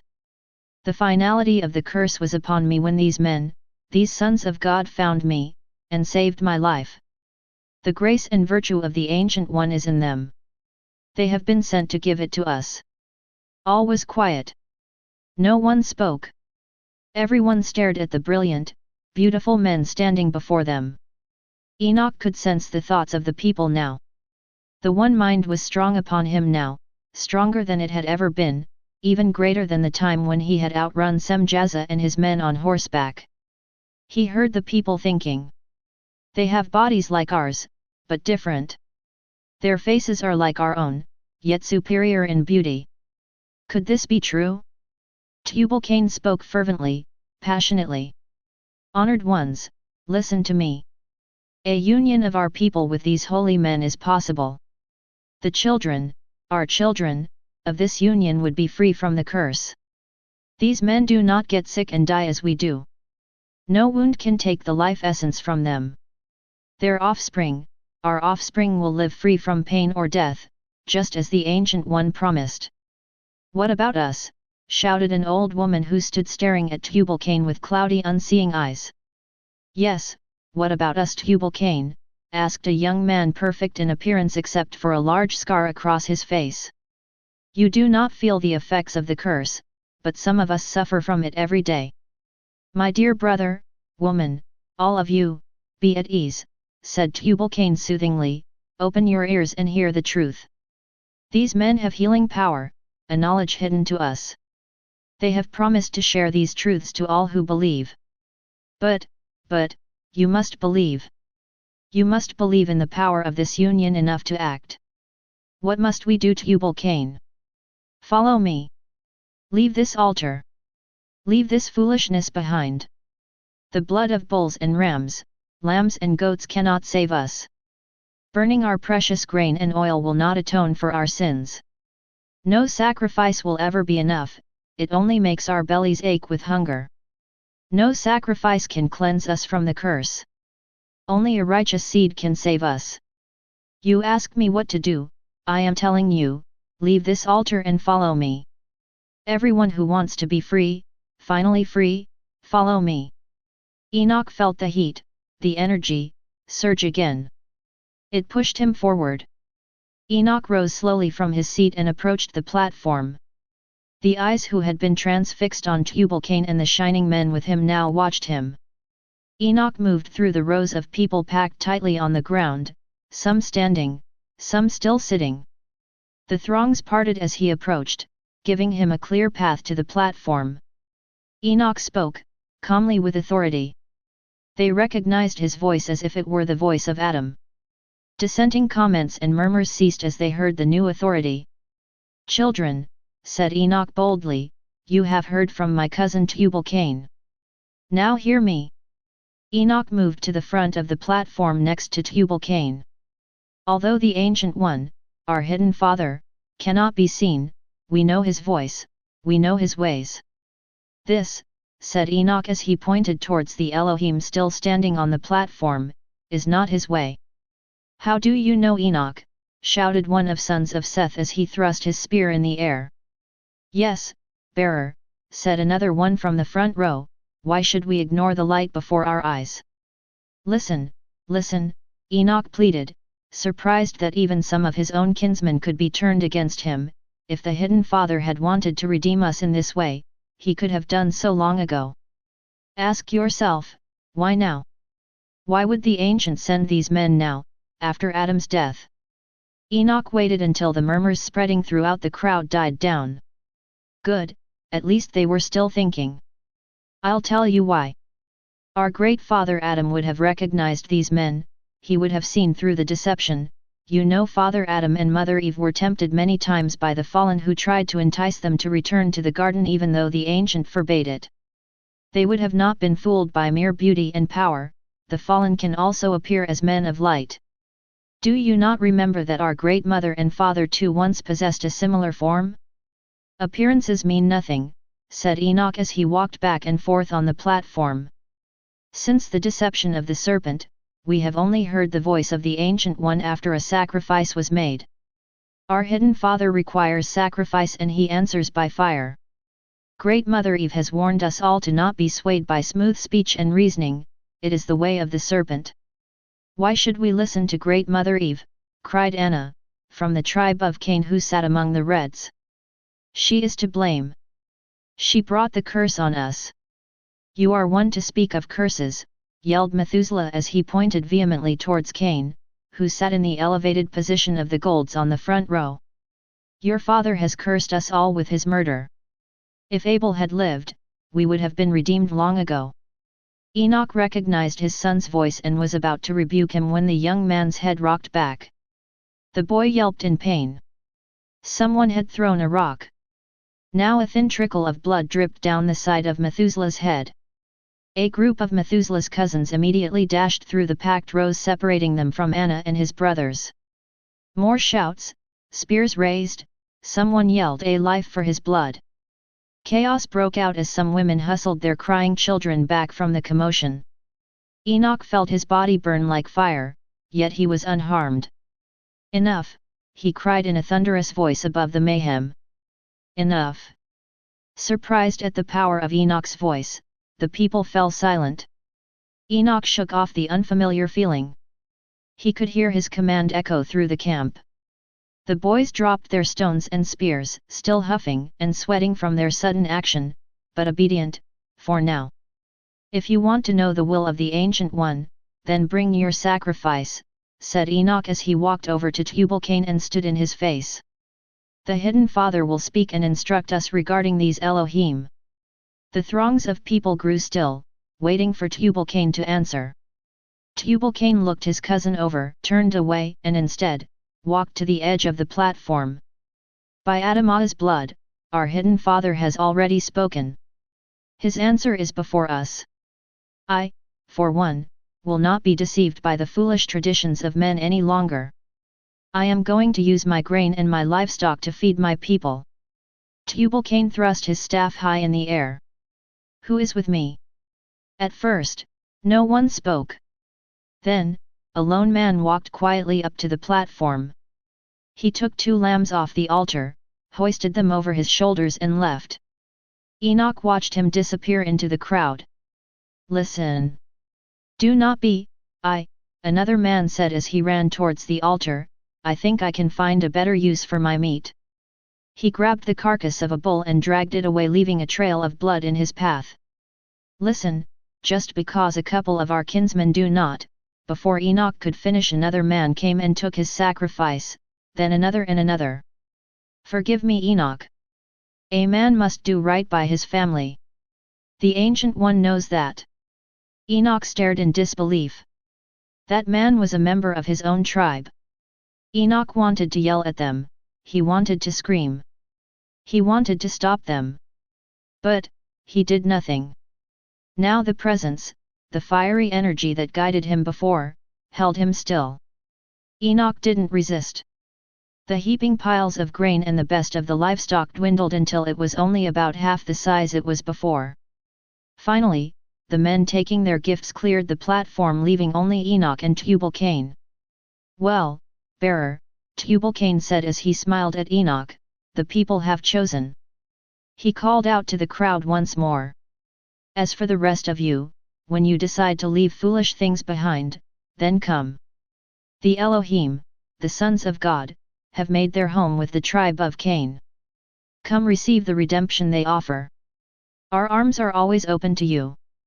Very well, sons of Adam, said Enoch. Let every man follow his heart. Just remember this. Anyone leaving without partaking of the sacrifice will not be given the alrué that heals. A man crooked and bent from the sickness, stopped and dropped his sack of grain. A few others hesitated too. Tubal-Cain swirled around and faced his cousin once more. By Adamah's blood you will not dominate us with your precious alrué. For truth, we don't even need it or you. Hear me, brothers, and hear me well, yelled Tubal-Cain over the murmuring voices of the people. As the defender of the tribe of Cain, I forbid any clansman from partaking of the healing alrué. Our new allies can heal better than any alrué. That's telling him, Tubal-Cain, said a gruff voice.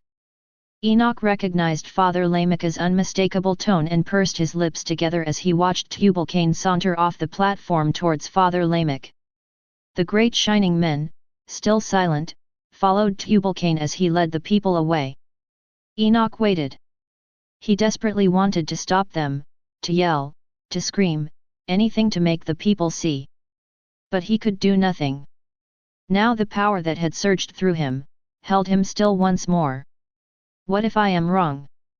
Maybe I have been too arrogant. I did want to defeat Tubal-Cain just as badly as he wanted to defeat me. Enoch opened his mouth. Nothing came out. He saw Mother Eve glowering at him, furious. He looked away from her and scanned the crowd. Almost half of the people had gone with Tubal-Cain. And now, the remaining people stood watching him, waiting. Enoch panicked. He felt a knot rise in his stomach and pound his insides. Sweat rolled down his brow even though the heat of the day had long passed. He swallowed. He tried to ignore the grumbles he heard. What in the ancient's name is he doing? Why, he is no bearer indeed. Look how Tubal-Cain has bested him. I tell you, the tribe of Cain has the better end of the rod. Why, I only stayed out of respect for Mother Eve. If I had, without warning, the fear he felt was replaced with anger. Enoch felt the heat burn through his belly and fill his limbs. The knot in his stomach disappeared as quickly as it had come. Enoch opened his mouth again.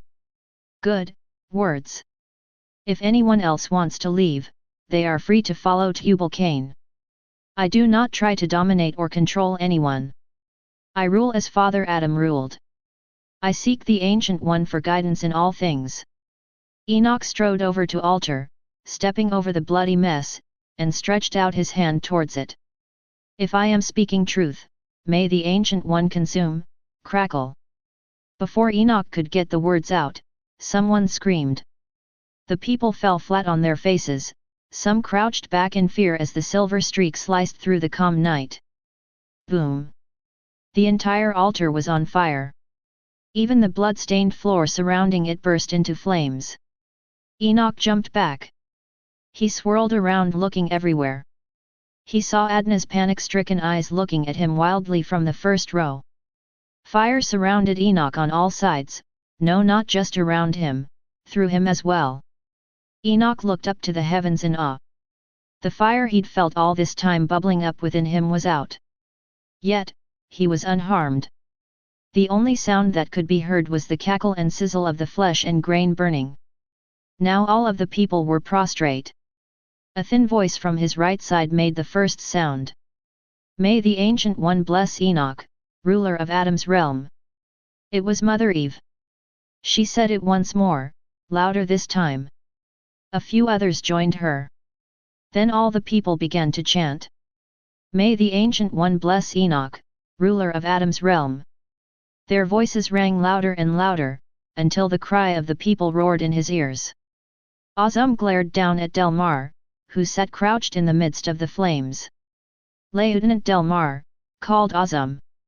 Delmar cringed at his superior officer's tone. He turned and watched Onam come towards him from his position on the cliff face just a few lengths behind the altar. Captain Onam, I didn't do it. Onam's hands absently went towards a weapon hidden under his cloak. Listen, Delmar, I know you want to help, but, no really, Captain. I didn't do it. I swear on the name of the Beloved. I did not use the forces. Well then who? Onam looked over at Enoch in surprise. Did he? Yes, Captain Onam. I believe he did. But, how? This is impossible. The humans cannot summon the forces. I know, Captain, but he did. Chapter 13 Mark of the Ancient. Enoch peered out the folds of his tent into the night. All was quiet now. He could still smell the scent of the fatty meat and oil lingering in the air. Enoch sighed. He really wanted to be alone, to think, to understand what happened. He knew Adna was watching him carefully, though she pretended to be sleeping. He could feel her hesitance. Is she afraid of me now? After the fire had come and the display of the ancients' favor, things were somehow different. There were no more questioning looks from Great Mother Eve. Nor had he heard any more grumbling from his tribesmen after he stepped out of those roaring flames. Even Father Seth spoke to him with reverence. Enoch remembered the honored Sakha's words when he had given instructions to begin the distribution of the Alruay at first light. Yes, bearer. It is as you say, bearer. He had no fatherly advice to offer as usual. Instead, Father Seth immediately assembled the elders and Medici to make sure the most ailing members of the clans would receive a portion first according to ENOCH'S wishes. Be at ease, bearer, even though the tribe of Cain has betrayed us, we are not without means. I will assemble the scouts and the leading men. We will learn how to cultivate the Alruay. I will send out a party immediately to discover their methods. With the favor of the ancient we shall prevail. Enoch was glad Father Seth had taken over the tasks without being asked. For truth, I am in no condition to do anything right now. Enoch knew he looked strong and vibrant, he even had the telltale glow of the Ancient One upon him earlier. But, inside he felt very weak. Humph, from the way Adna keeps looking at me, it must still be there. Enoch held his arms out and stared. His bronzed arms shined in the full moon with a light of their own. It was soft and almost imperceptible, but still present. Enoch grabbed a robe and put it on, effectively covering his limbs. He looked over at Adna resting on the soft blankets. She lay still, her breathing irregular. Adna, said Enoch. Oh, yes, she sat up quickly. Yes, Enoch, I mean bearer. Adna, he said, walking over and kneeling beside her, you may still call me Enoch. We are husband and wife after all. Enoch peered into her dark brown eyes for a moment, searching. Adna returned his gaze for a moment and then quickly looked down. Yes, husband, I mean, Enoch. Enoch sighed again, stood up, and turned away from her. I was wondering if you would make me a drink of the Alruay. I am feeling, oh, yes, certainly bearer, I mean Enoch. Before he could finish, Adna had already rushed to her feet, donned a cloak and was halfway out the door of their tent. Her relief was apparent. Enoch threw off his robe and tossed it to the floor. The night was too warm for it anyway. He plopped down on the cushions where Adna had lain and sat down, hugging his knees into his chest. The euphoria he experienced earlier while the power of the One Mind had surged through him was gone. Now he just felt tired and very alone. He nodded his head, closed his eyes and sat there for a while, listening to the sounds of the night. Enoch, Enoch, called a voice. Oh, Adna, said Enoch. She stood before him carrying a wooden tray. It was filled with an assortment of fruit, some alatai cakes and a large mug of steaming liquid. The aroma of the Alruay filled the room. Enoch rubbed his eyes and tried to focus. I must have fallen asleep. He took the mug of Alruay from the tray and held it under his nose. Enoch inhaled deeply. Ah, just the smell of it makes me feel better. He looked up at Adna, who still stood looking at him expectantly. Oh, Adna, he said, thank you. You have done my heart well this eve. Adna beamed as she backed away slowly. Adna, there's no need to leave. Well, she said, hesitating as she edged closer to the door, it's just that Great Mother Eve and the rest of the Medici are preparing the Alruay for the others, just as you requested. They really need my help, that is, if you don't mind. Oh, no, of course not, please join the others, said Enoch. He hid his disappointment with a quick smile. I will see you at Sun's birth. Enoch watched her rush from the tent door, almost tripping over her cloak as she did so. Enoch frowned at the clumsy movement of his normally graceful wife. Why was she in such a hurry? Then he noticed it. The Alruay had already replenished him. The room was filled with a gentle, pale golden light, it was coming from him.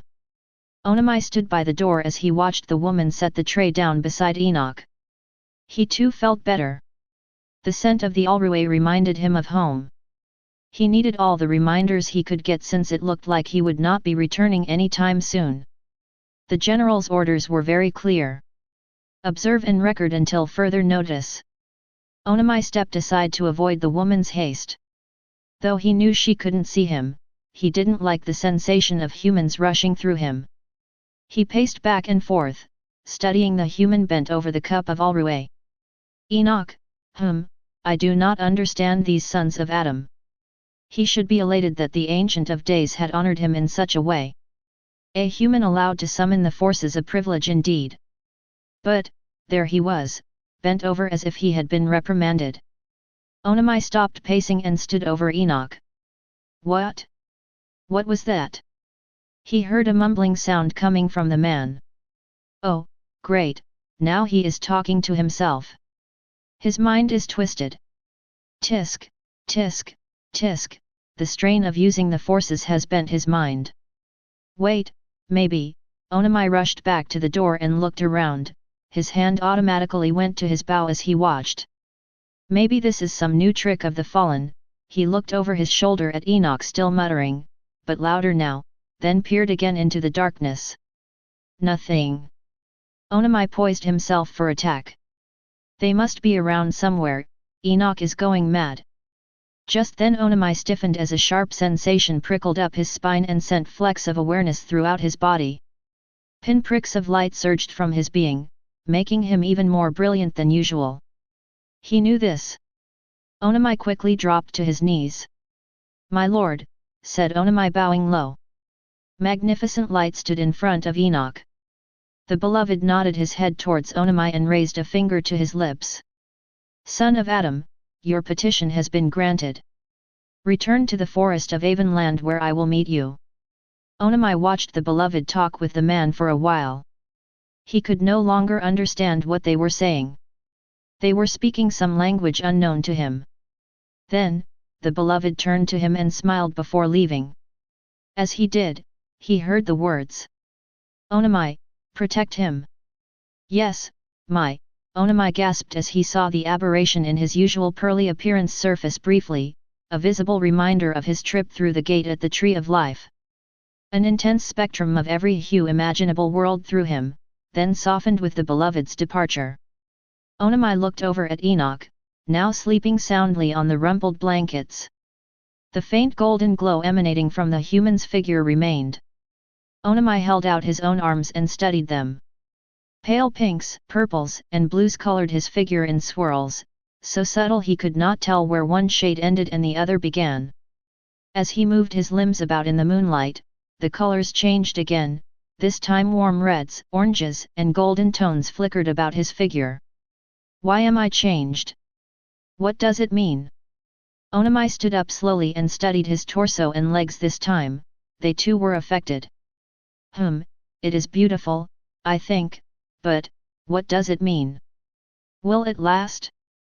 Onam plopped down on a cushion lying near the man and leaned his back against the wall. He stared at Enoch, who now looked a little more like the Elohim than a son of Adam. Onam hugged his knees in towards his chest and sighed as he remembered how the man's wife had literally run away from him. I wonder what Azam and Delmar will think? They'll ask me what happened and why I am this way. What should I tell them? No, Tafero, wait, Adna called out as she ran to catch up. Adna, if you won't go in, I will. Medici Tafero, please, I am sure he doesn't want to be disturbed. How do you know? Have you asked him? Well, no, but, I am, listen, bearer or no bearer, he is still Enoch. Tafero pushed back the folds to Enoch's tent. Soft rays of first light streamed through the room. Stunned, Tafero took a step back. She shielded her eyes with her hand as she approached her nephew. Adna peeked in through the doorway, ignoring Tafero's other hand beckoning her to follow. There was Enoch. He sat with his back to the door, hunched over a large tray. Empty melon rinds, a smattering of seeds and crumbs littered the floor around him. Tafero coughed. Well, I see your condition has not affected your appetite. Enoch jumped in his seat and swirled around.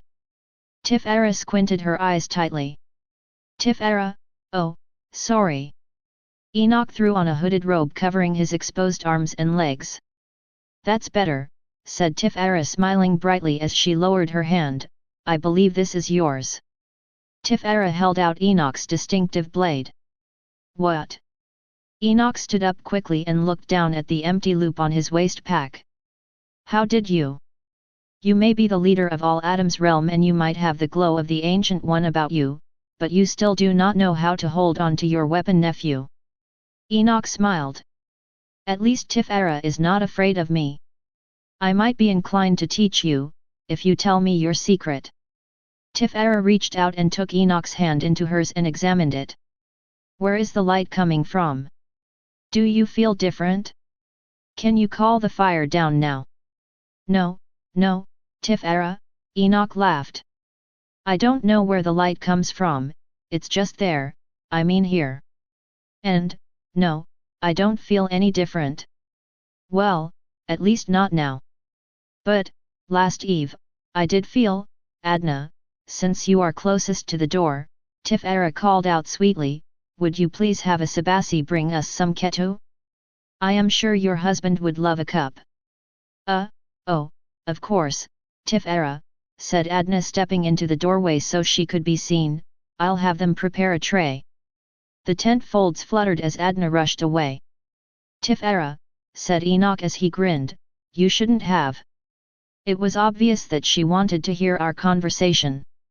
Well then cousin, Tafero said picking up the scraps from the floor and loading them onto the empty tray, she should have come in and sat with us instead of standing over there like a silly ninny. Don't be so harsh with Adna. All women do not have your courage. Well they should. Enoch was silent. All right, I'm sorry Enoch, it's just that all of her talk about being afraid made me angry. Do you know she stayed in the tent of the Medici all of Sun's sleep? Well, there is simply not enough room for her. I had to move all of my things just so she could have a place to sleep. We had long finished our work and we didn't need her there. She should have rested in her own tent with her husband. Enoch sighed. Tafero, I do not blame her for being afraid. I am different now. Tafero bit her lower lip and focused on the straps of her sandals. You were saying that you did feel something last night. She leaned in close to Enoch whispering, her eyes bright with excitement. Tell me. Onam leaned in too. I am glad the girl Tafero has come. Now we'll get to the bottom of this. Onam listened intently as Enoch recounted the events of the evening before. And after the fire came down it faded. I felt quite myself again, except for this. Why, I didn't even notice it until I saw how everyone kept looking at me. Even Father Seth treats me as if I were Adam himself. Well, that is something. My father treats everyone like a childling. Yes, oh, there is one more thing. Last night, after I came here I heard his voice again. You did? Tafero exclaimed, what did he say? Well, I haven't even told Adna yet, but, just then Adna came bustling through the door with a large tray. Mugs of steaming liquid, rolls and an assortment of dried meats jostled precariously as she made her way towards Enoch and Tafero. Enoch, dear one, what haven't you even told me yet? She asked with a big smile plastered across her face. Tafero, you know you really should be going now. Great Mother Eve has been asking for you. She needs your help with the distribution. Tafero folded her arms tightly across her chest as she stood up slowly. Of course, Medici Adna. Let me just get a cup of the ketu, said Tafero as she reached for the tray, and I'll be on my way. Tafero stopped and stared in surprise. The last mug was gone. I could have sworn there was another cup. Adna glanced down quickly. I thought I did bring enough for all of us. I guess I didn't. No matter then, Tafero, you can just get more on your way over. Certainly, Tafero said pressing her lips together tightly. Enoch, I mean bearer, we'll talk later. Onam grinned as he sipped the rich ketu. This is wonderful. It was good of the girl to have the woman bring this. That Tafero should be trained. Why Father Seth lets her run as wild as a gazelle, trying to get wisdom from my husband when she should be sitting at her father's feet or helping the other women, but no, not her. What does she do? She runs with the men, hunting and training with weapons, it's just not what a proper woman does. And she is presumptuous too, calling you by your first name as if she were what? Asked Enoch frowning. Adna blushed and busied herself straightening the blankets. Well, oh, just never mind, I just think you indulge her too much, Enoch. Enoch smiled. So now I am Enoch again. Now Adna, don't let Tafero get to you. She is just strong-willed like Great Mother Eve. Be at ease, wife. I can't tell you about the voice I heard last night, if you keep going on and on about Tafero. Oh, of course, husband, said Adna as she set the basket of blankets on the floor and sat down beside him. The Ancient of Days spoke to me. I must go to Avonland Forest. Adna frowned, but said nothing for a moment. Finally she spoke. I see, and when will you be leaving? Right away. I see. Adna picked up the basket blankets once again and turned to leave. I suppose you'll be needing some of your things prepared then. I'll see to it. Adna, yes, she said sharply as she swung around to face him. Actually, I already packed my satchel last night. Oh, I see, said Adna, noticing for the first time Enoch's worn leather pack stuffed to the brim sitting by the door.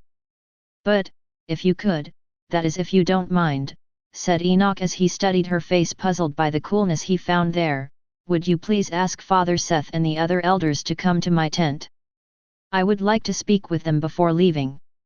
Certainly, bearer. Father Seth panted as he raced towards the storehouse.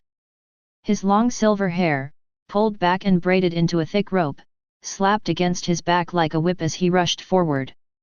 He slowed his pace to a jog, then to a walk when he saw the guards he'd placed outside come into view.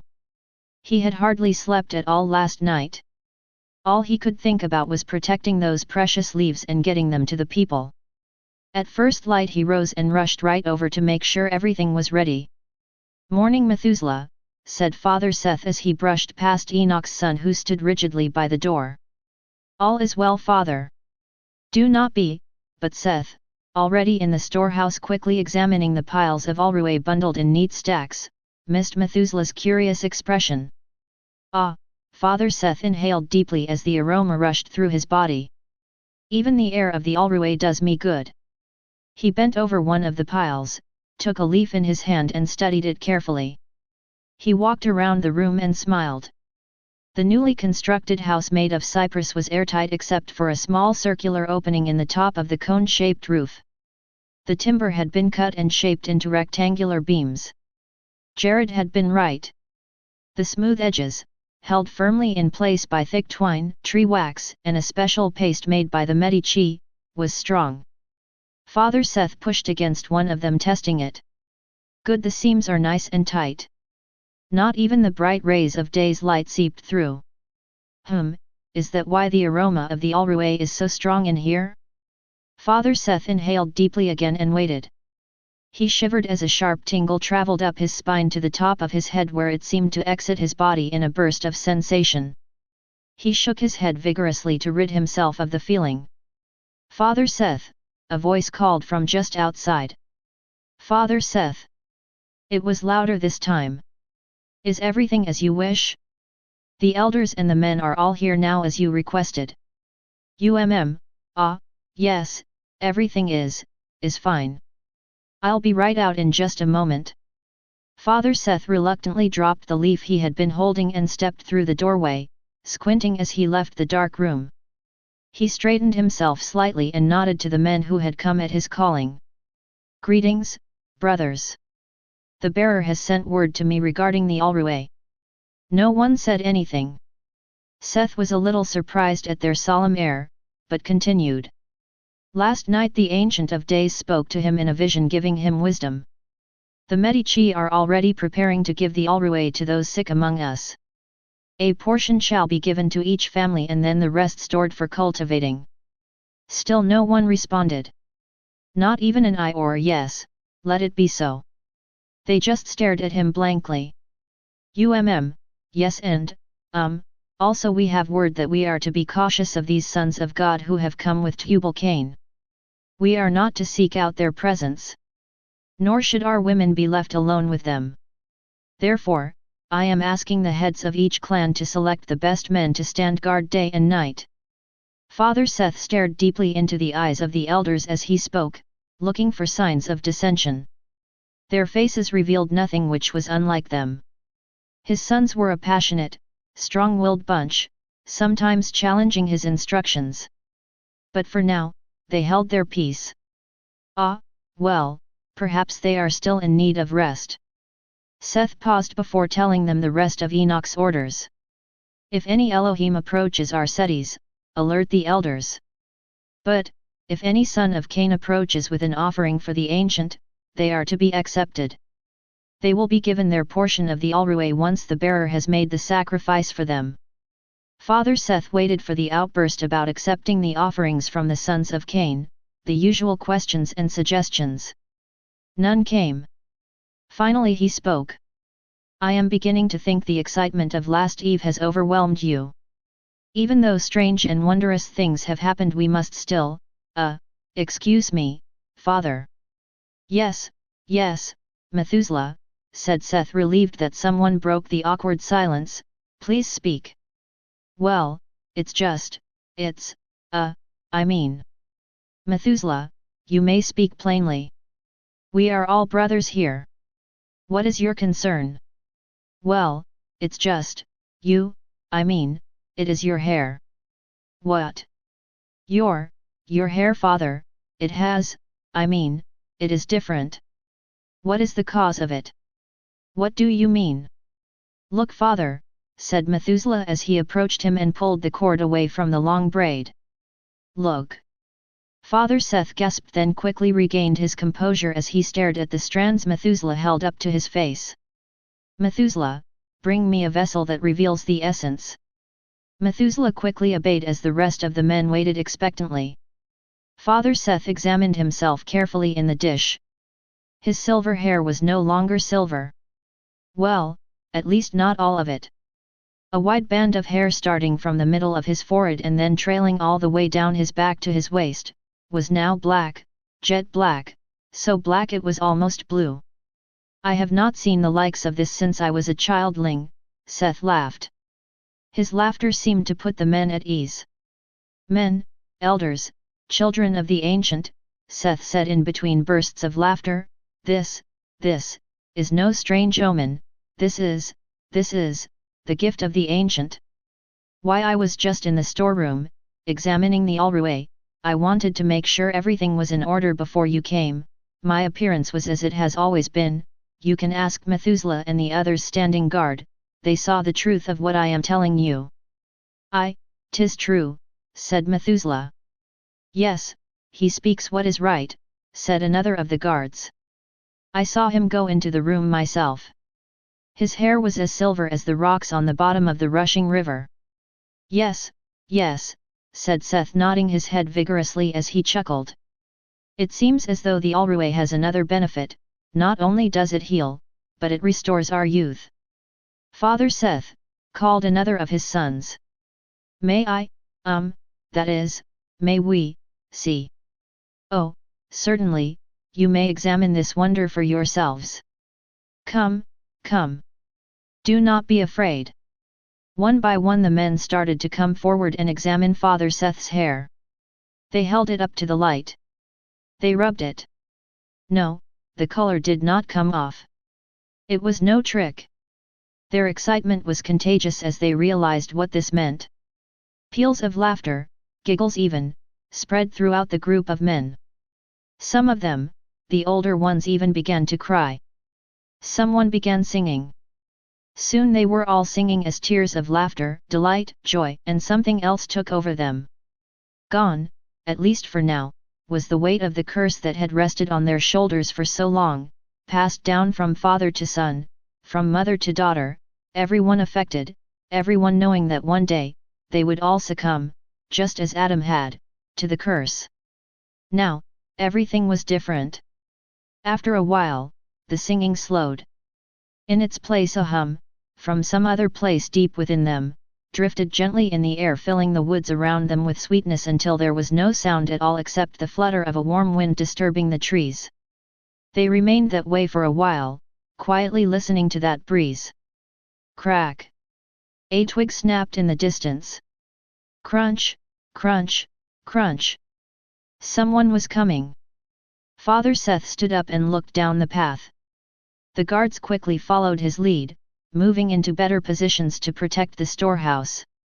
Some of the young men grabbed their weapons, ready to use them if necessary.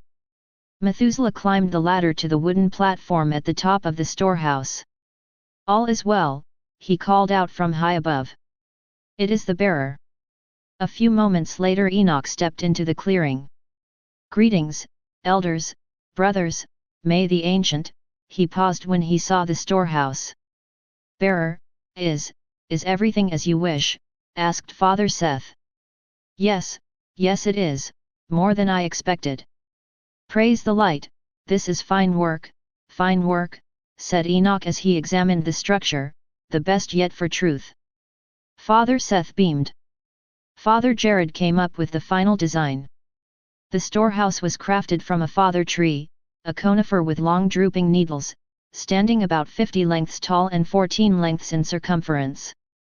The hollowed-out trunk contained no other opening except for the arched door at the base of the tree and the entry to the lookout platform at the top.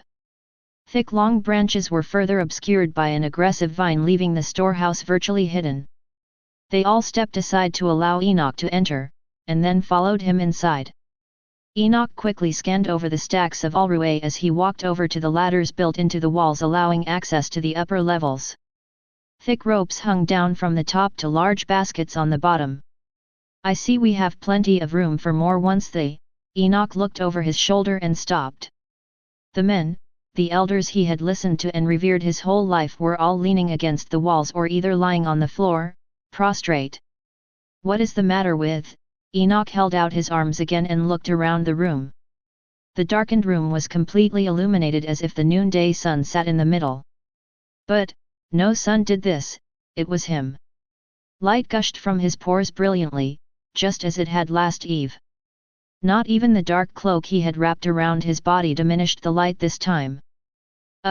Father Seth, Father Jared, men, please brothers, get up and let us speak outside in the open." Slowly the men rose up from the floor and moved away from the wall, stumbling towards the door. The men squinted as they held their hands over their eyes and did not drop them until they returned outside. I know that my appearance is unusual. But, let me assure you that I am no god, no one to be worshipped." Get up, said Enoch as he reached for two of the guards at his feet and pulled them up. This great light, is from the ancient, although I do not know what purpose it serves. So, although I am the bearer, you must not bow to me again." The men looked at each other, unsure of how to respond to this new Enoch. Finally, Father Seth took a step forwards towards Enoch. "Men, be at ease. This light is surely a sign of the favor of the ancient, nothing to be afraid of. Remember, Father Adam and Mother Eve too once shone with brilliance before the exile. After all, the Ancient One has chosen Enoch as the bearer of the seed. Why should he not possess the light that the seed will bring?" The men relaxed a bit. A few dropped their hands from over their eyes and stared at Enoch curiously. In the brightness of the sun, the strange glow was not so strange. "Why, once you get used to the bright light, he is just the same," said Methuselah as he moved closer to Enoch. "Nothing else has changed." Enoch smiled at Father Seth, noticing for the first time the wide blue-black band of hair. "I see that I am not the only recipient of an altered appearance." No, the Ancient One has blessed us with the alrué that restores," said Father Seth as he rubbed the ebony streak on his head. "The essence of it has done this wondrous thing. This happened to me after I went into the storehouse." Enoch looked at the storehouse thoughtfully. "How long did you stay in the storehouse?" "Oh, surely no more than half a time, just long enough to walk around and examine the work." "So you were only in there only around 30 minutes and this restoration occurred?" Yes, that's the truth of it." I was only in there for a moment and the great light that came upon me last sun's sleep was renewed. It is glorious indeed, bearer, said Father Jared. Just think of what this means for us, for the tribe of Seth. Anyone who enters the storehouse of the Alruay, could be completely healed from the curse. Praise be to the Ancient, shouted out one of the older men, we can all enter and be restored. I, said another, I am ready now. How many of us can the room contain? Wait, said Enoch raising his hands, we do not know the effects of staying in the room for longer than half a time. But, it is obvious that it is good for us. Why look at Father Seth, his youth is returning. 'Tis true, it must be the will of, it is a miracle, the men talked loudly and all at once. Listen, commanded Enoch silencing their excited chatter, the Alruay is powerful, and yes, it is a gift. But, too much of even a good thing may not be good. I am not willing to risk anyone's life unless I am sure. Well, when will you be sure, bearer? Called an older man of the Soka gruffly. I will only be sure if the Ancient of Days says we are to enter in. I have no such word, yet. Bearer, I mean no disrespect, but not all of us are as strong and well as you. Some of us have seen many ages and do not know how many more sun sleeps will come before the curse takes us.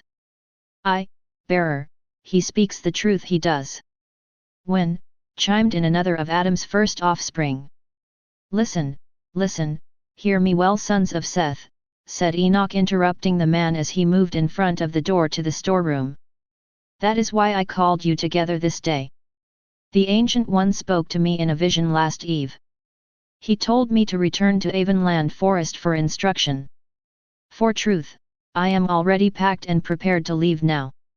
There I will inquire of the Hidden Father and ask about the Alruay. I know many of you are already suffering from the sickness. Enoch walked towards the old man and put a hand on his shoulder. The man leaned away from him as he shaded his eyes from the intense light now surging from Enoch as brightly as before. For the sake of the Ancient One, please be patient. Surely the Hidden Father will keep you well until I return. We cannot. No, we must not make the same mistake our father Adam made, taking that which has not been given, using what is the Ancient's for our own purposes.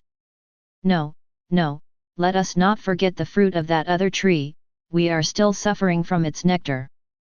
Enoch looked at the somber expressions on the faces of the men. All of them his cousins, brothers, fathers. Some he knew well, some he barely knew, but all from the same man, Adam.